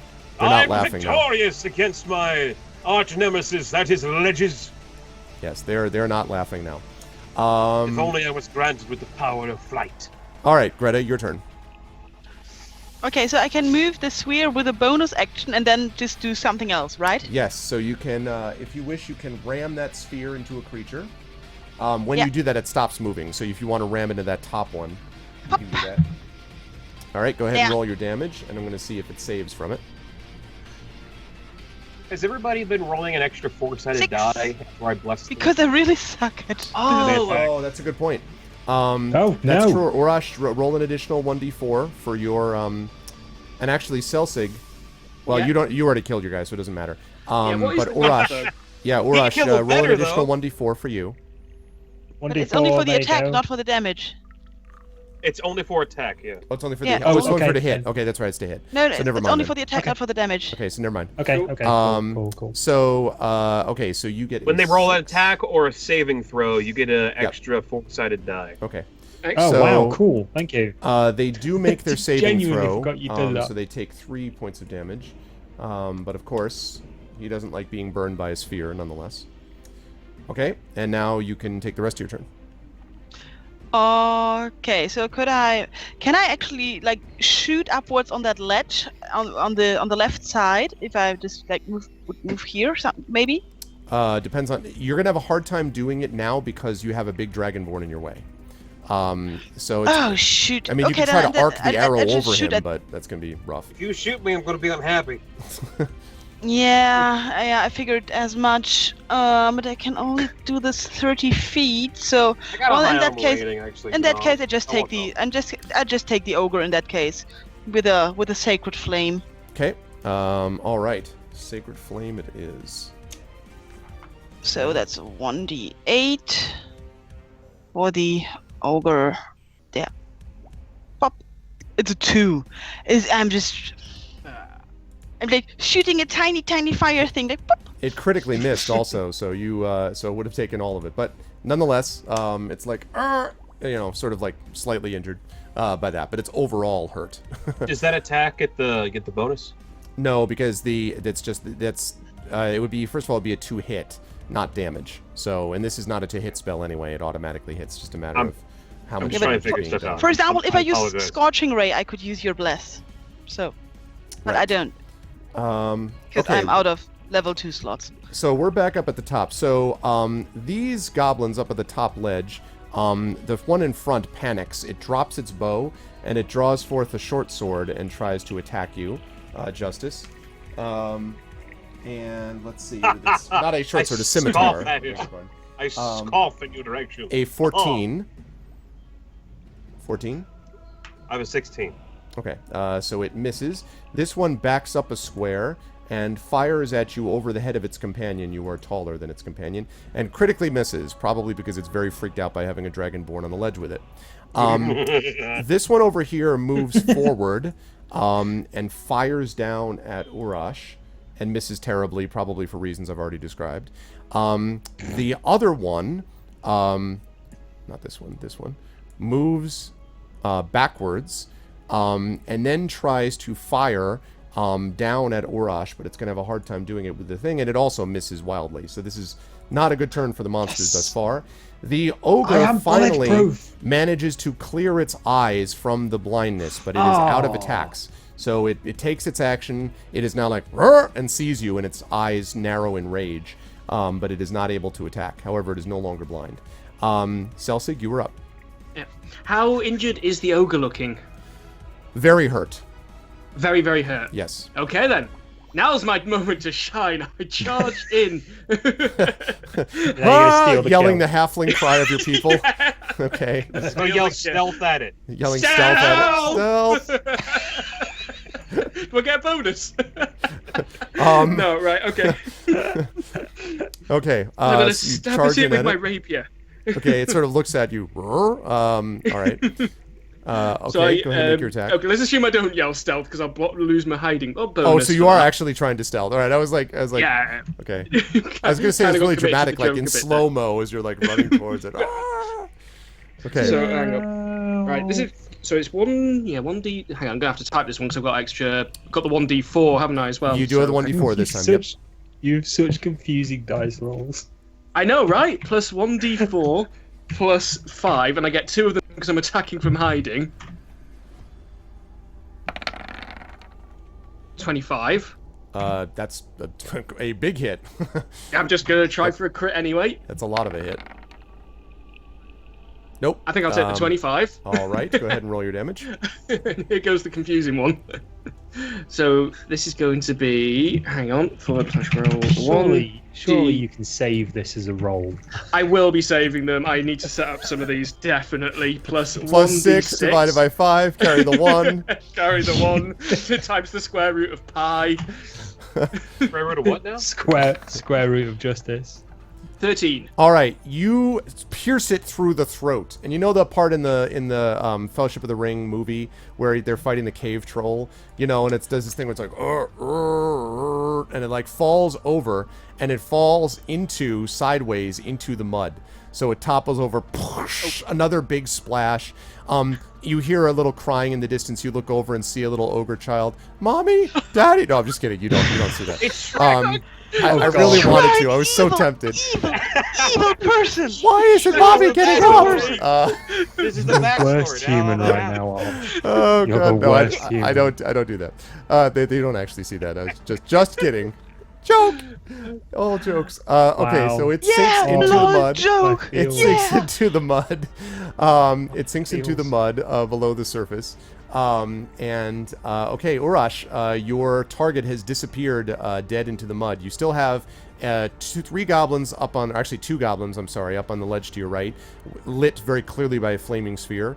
And then you have your compatriot, Justice, is up on a ledge, presumably fighting them up there.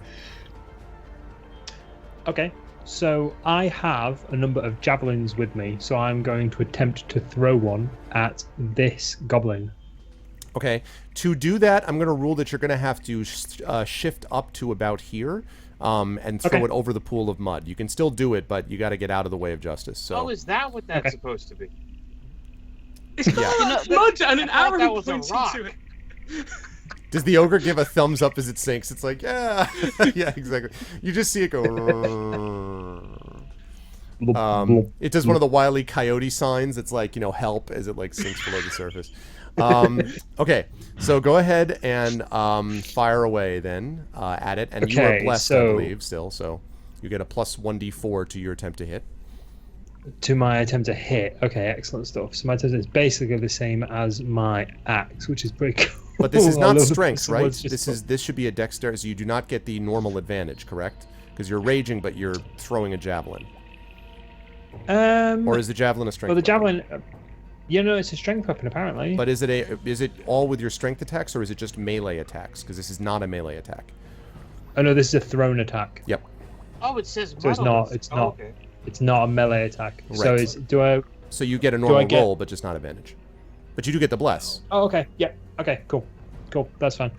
So, yeah.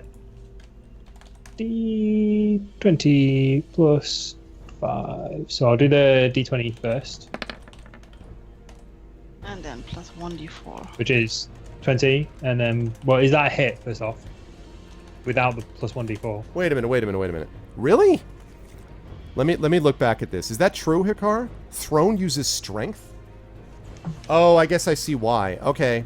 All right, it's a bow. That's what All it right. says. Yeah. Yeah, all right. That's what it Okay. says on my sheet, Well, so- no, we know that. We know that he uses strength attack. I already knew that. The reason that he's not doing it is because it's not a melee attack, and it is definitely not a melee attack. So never mind. Sorry. Yes, I knew that. I was like, first I'm like, wait, didn't? And then I'm like, no, I did know that. Okay, so that hits though, regardless. Okay. Cool. So damage wise, what have we got? 1d6. Oh no, wait, wrong one. 1d6 plus 3. So because it's not a melee attack, I don't get my damage bonus from rage. Is that correct? That's correct. You do not get any because because it's not a melee attack. Okay, cool. Watcha! Hurl the javelin through the air at the tiny goblin. It suffers 8 points of damage. Yeah, it is bad. That goes straight through its right shoulder. It's like, oh, like staggers back. It looks very, very badly hurt. Nice. Okay. And that leads us to Justice. You are in front of a creature which was fighting you with a scimitar. A scimitar. Okay. So I'm going to inform my compatriots to leave one alive. Okay. And then I will try to capitalize. Can I capitalize on the one that's injured, or do I have to hit the one that's in front of me? You really can't get around the one that's in front of you. All right. Because you're on a narrow ledge, so yeah. So this you'd have brings to- up my second question. Okay. Okay. So because I got my sword in one hand, I get my dual bonus. But can I use Divine Smite with a one-handed sword? I think you can. Divine Smite, I believe, is irrelevant to weapon. Let me take a look.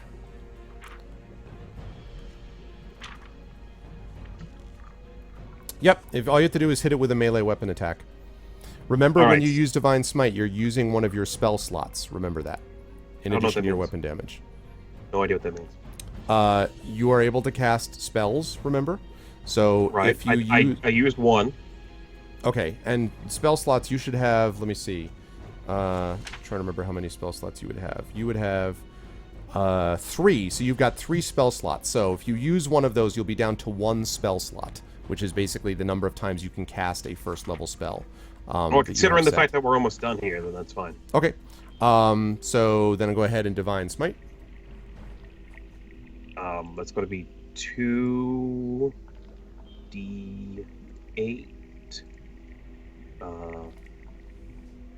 I don't put a plus on this, right?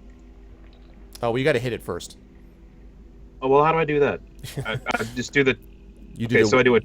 D20 plus your D20 plus your strength, plus your attack bonus, plus your attack bonus, which you should say next to your weapon, plus your plus the bless, so plus an additional 1d4. So 1d20 plus 1d4 plus the attack bonus of whatever your attack is. So it should say next to your weapon like what. It should be a combination of strength plus the weapon itself. What? Oh, okay. 5. Okay, so 1d20 plus 5, and then you add an additional. You roll an additional 4-sided die on top of it. So that's 11, and then you add an additional 1d4. So roll 4-sided. Plus a nothing. Okay. It's going to be about a 14. 14 is a hit. So now you can do your damage with the Divine I Smite. sunk his battleship. So go ahead and roll your damage. Okay. So it's going to be 2d8. I don't believe I add anything onto this, do I? Well, that's an additional 2d8. So you're rolling your normal damage is whatever it is, probably 1d8. What would your normal damage be if you weren't casting a spell? Why do you have to ask the hard questions? You should know what damage it does by. I don't remember. When was the last time I attacked something? I don't know. I've been spending the You've been last spending the whole two- time the convincing last two things not to sessions attack you. talking to everybody. I know, it's true. It's true. I haven't attacked anybody in a while. Okay, so that's just a 20. I think with a do I add in the damage? You are not rolling a 20 for damage.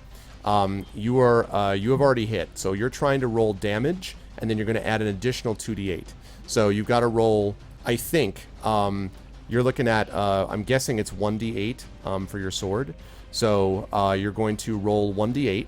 Oh, okay. So my basic sword is 1d8 plus 3. Okay, so there you go. That's your damage. Okay. So go ahead and roll that. I'm really sorry about being really bad at this. Okay, so go ahead and roll that. Roll the 1d8 plus 3. All right. Okay, so that's 7, and then you roll 2 more d8s to add to that. That's for the Divine Smite. Okay, so 13. It's like an 11. 13 somewhere. 13, yes. So you definitely kill it. It drops like, and as radiant light shines down and consumes it, and you strike it into next week. So it is dead. I tell Mega Patriots, be sure to leave one alive, and then I just full on murder this guy. Now, do you move forward? Yeah, leave one alive, but not this one. Oh, what's up, Dragon? I'll use the blunt end of my bow. So you run forward. Run forward 1 step.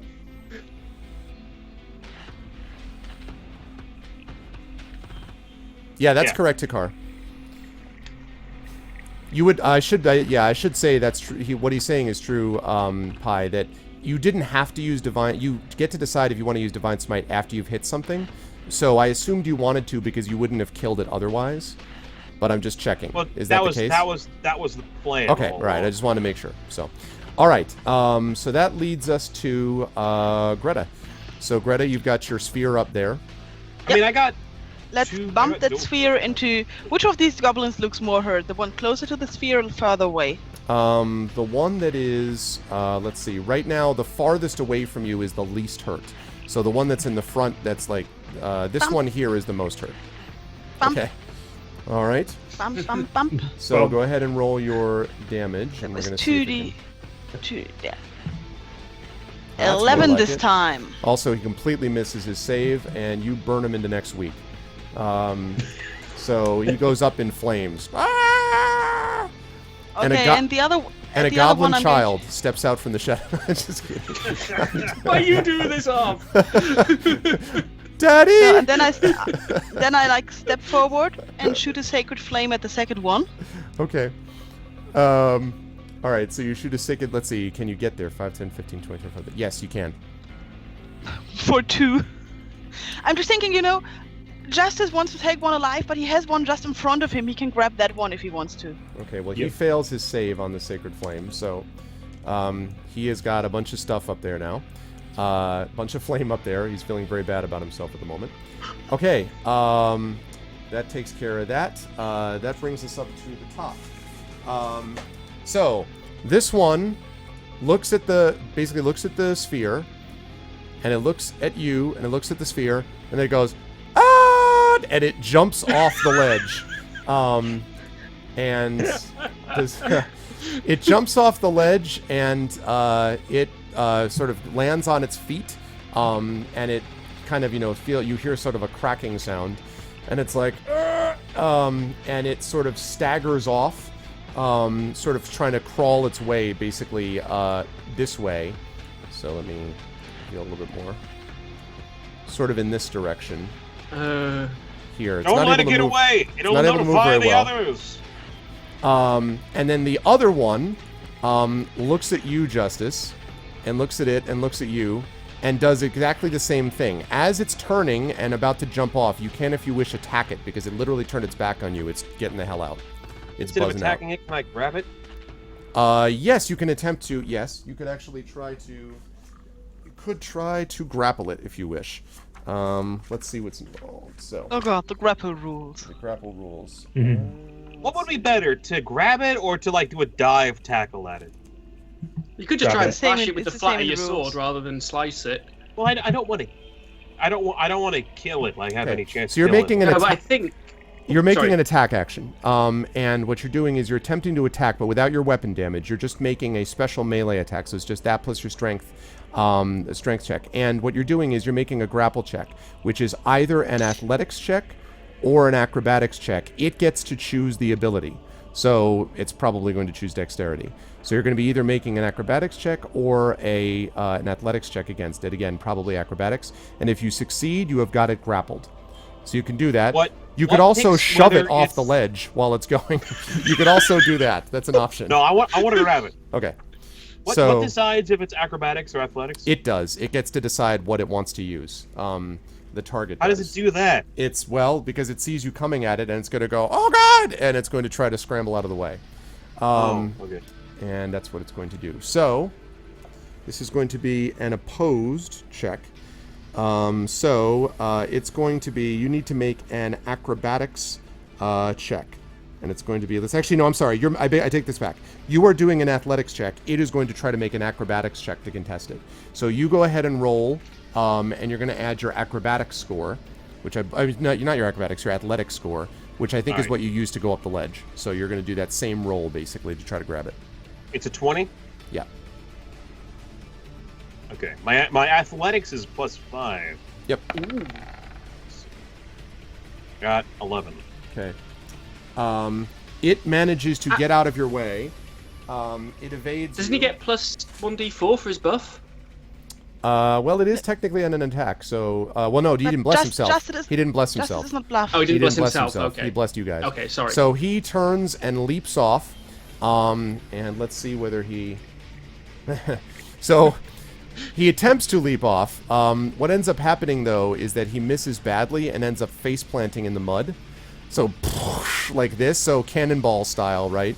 A big splash goes up, and you see that it's sort of like, and it has one hand kind of flailing above the water. This does not seem to have gone the way it wanted. So Celsig, you've got one goblin that is attempting to escape and another one that is currently sunk in some mud. I'm going to chase down the one that's furthest away, so I'm going to move on up to here and try and stab it with my rapier. Okay. Go ahead and I'm do working on the assumption that if there was anything else nearby, it would have joined the fight by now. that. You have dark vision, by the way? Oh, no, I don't. Okay, it's okay because the flaming sphere is casting light, but you're getting Okay. at the range. You're at the edge of your range for it, so be aware of that. Right. Which actually means I should. And I still have the buff, or do I not? You have the buff for... Yes, you still have the buff for plus. Okay. So 1d20 plus 4 plus 5. Okay, roll. Whatever, it's still cute. I don't have to type it out. 21. Hit. Excellent. So, straightforward 1d8 plus 3.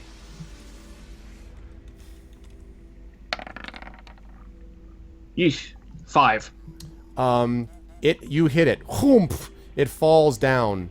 And lies still. All right. It is still, and that leaves Urash. There's one remaining goblin that is currently in the mud pool with its hand above. Okay. What can I possibly do to try and capture this goblin? You could certainly jump into the mud and grapple it. You'll have a lot of advantages to it. It's sort of being grappled by the mud anyway. Yeah, Mud it's wrestling. only like 11 feet away. So can I move towards it and try and... Well, can I leap heroically into the mud to about here? Absolutely. And Go try ahead and and make grapple this. make an acrobatics check for me, actually. Let's see how heroically you do leap. Acrobatics check. I have +3 to acrobatics. That's outstanding. +3 and acrobatics. Oh, yeah. Funny. You heroically land actually. next to it. The Russian judge gives you 2, but everyone else is like really, really loves it. Russians don't like me. You are now right next to it. And it doesn't see you because it's currently below the surface with its hand up, above the water, above the mud. Okay, cool. I will try and grapple it. Okay. Go ahead and make an athletics check this time to grab it. Good. I get +5 to athletics. And athletics. Oh, I missed. Sorry. Okay. There you go. Funny. You'll be happy to know Way off that, and screen. I love how the die rolls sometimes match reality. It critically fails its attempt to evade, which in Sylvar's it's in a pool would make sense that it critically evades. So you grapple it, and as you grab it, it sort of squeaks and is like no, and you don't speak Goblin, right? No, I don't. I speak Dwarven and Orc. Okay, so you are. Wait, you didn't speak common? Oh, sorry. No, Common and Orc, not Dwarven. and Orc. Okay. No, he's yelling right now in common and yelling in Goblin, and then he starts yelling in common. No hurt, Gleek, no hurt, Gleek, no hurt, Gleek, no hurt, Gleek. He just keeps saying no hurt, Gleek over and over again. Okay. Who's I Glee? just grab him. I just say, quiet you. We have questions for you. All right. And as you grab Gleek, we are out of combat, guys. Wow, that was pretty epic.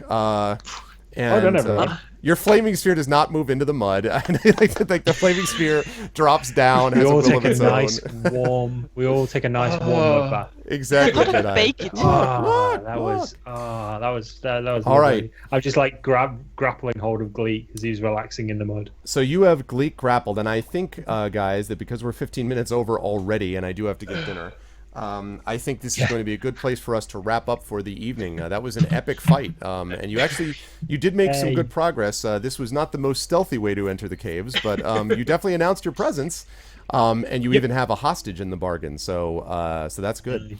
Well done, folks. Remember, we're doing the milestone experience view. The system here, not the numerical experience. So you will, at various milestones, be able to level up. This is not one of those milestones yet. But Feels like it. it seems like it. Oh, I didn't realize this was... Man, that's so unpro of me to have the Storm King's Thunder thing off the screen. I apologize, everyone in chat who was appalled at my unprofessionalism.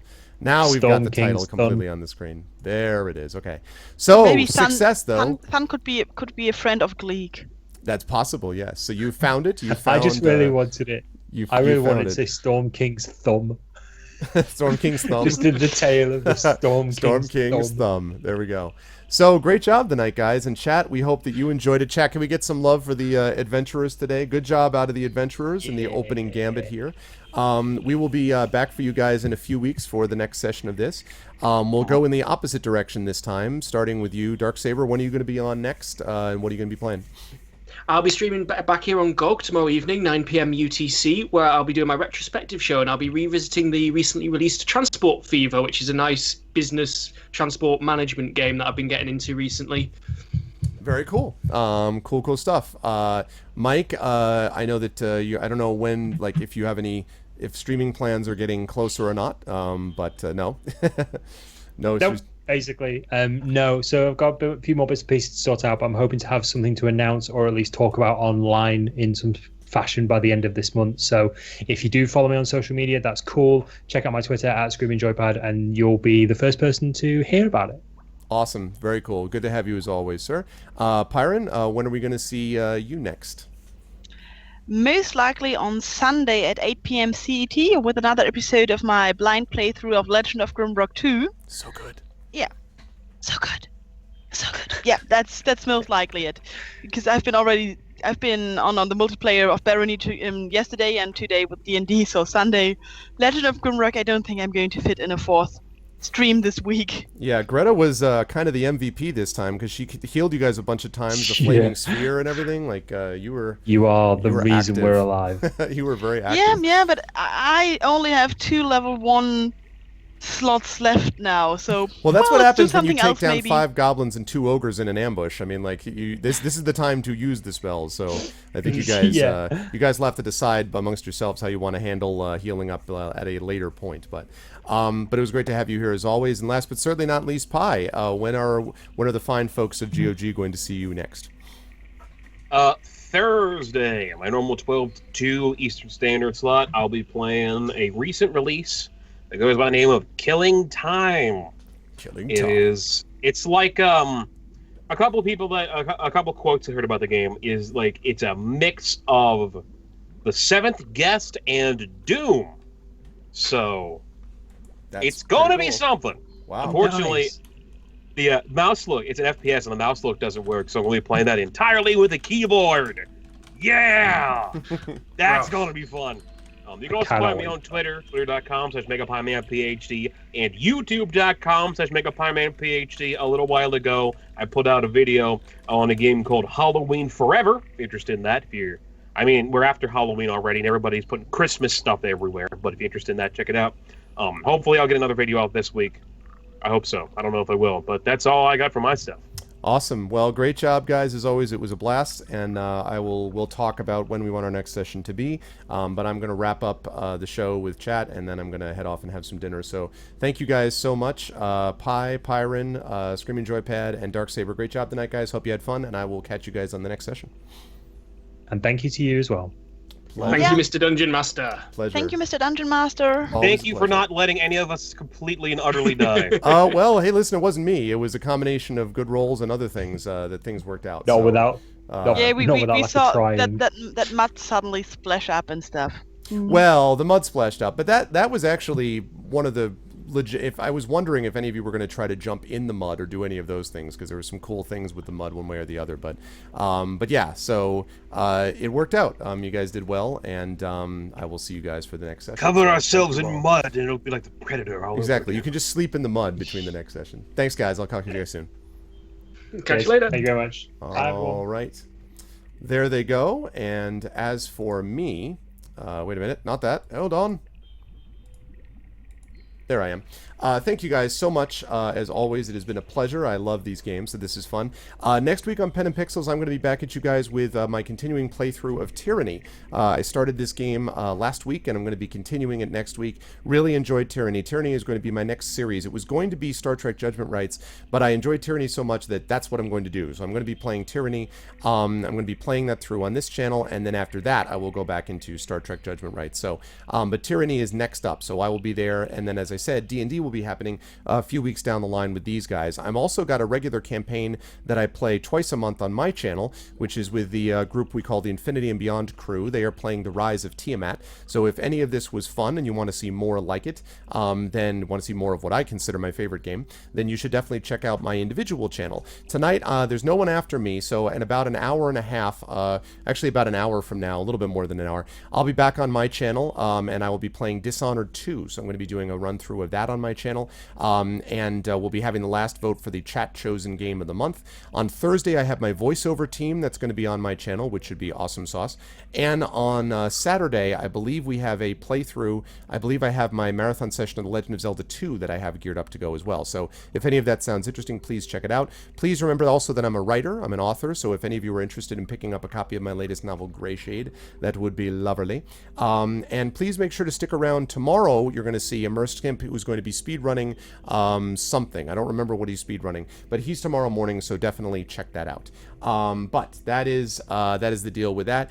Thank you all so much. I hope you enjoyed yourselves. Please make sure to follow the stream. Please make sure also to follow and support us all individually if you can. And I will see all of you wonderful people either on my channel tonight or, of course, next week back here on GOG on Pen Pixels, episode 57 next week as we move into Tyranny. That's it for me. Thanks, everyone. You guys are great, and I will catch all of you wonderful people very soon. Bye for now.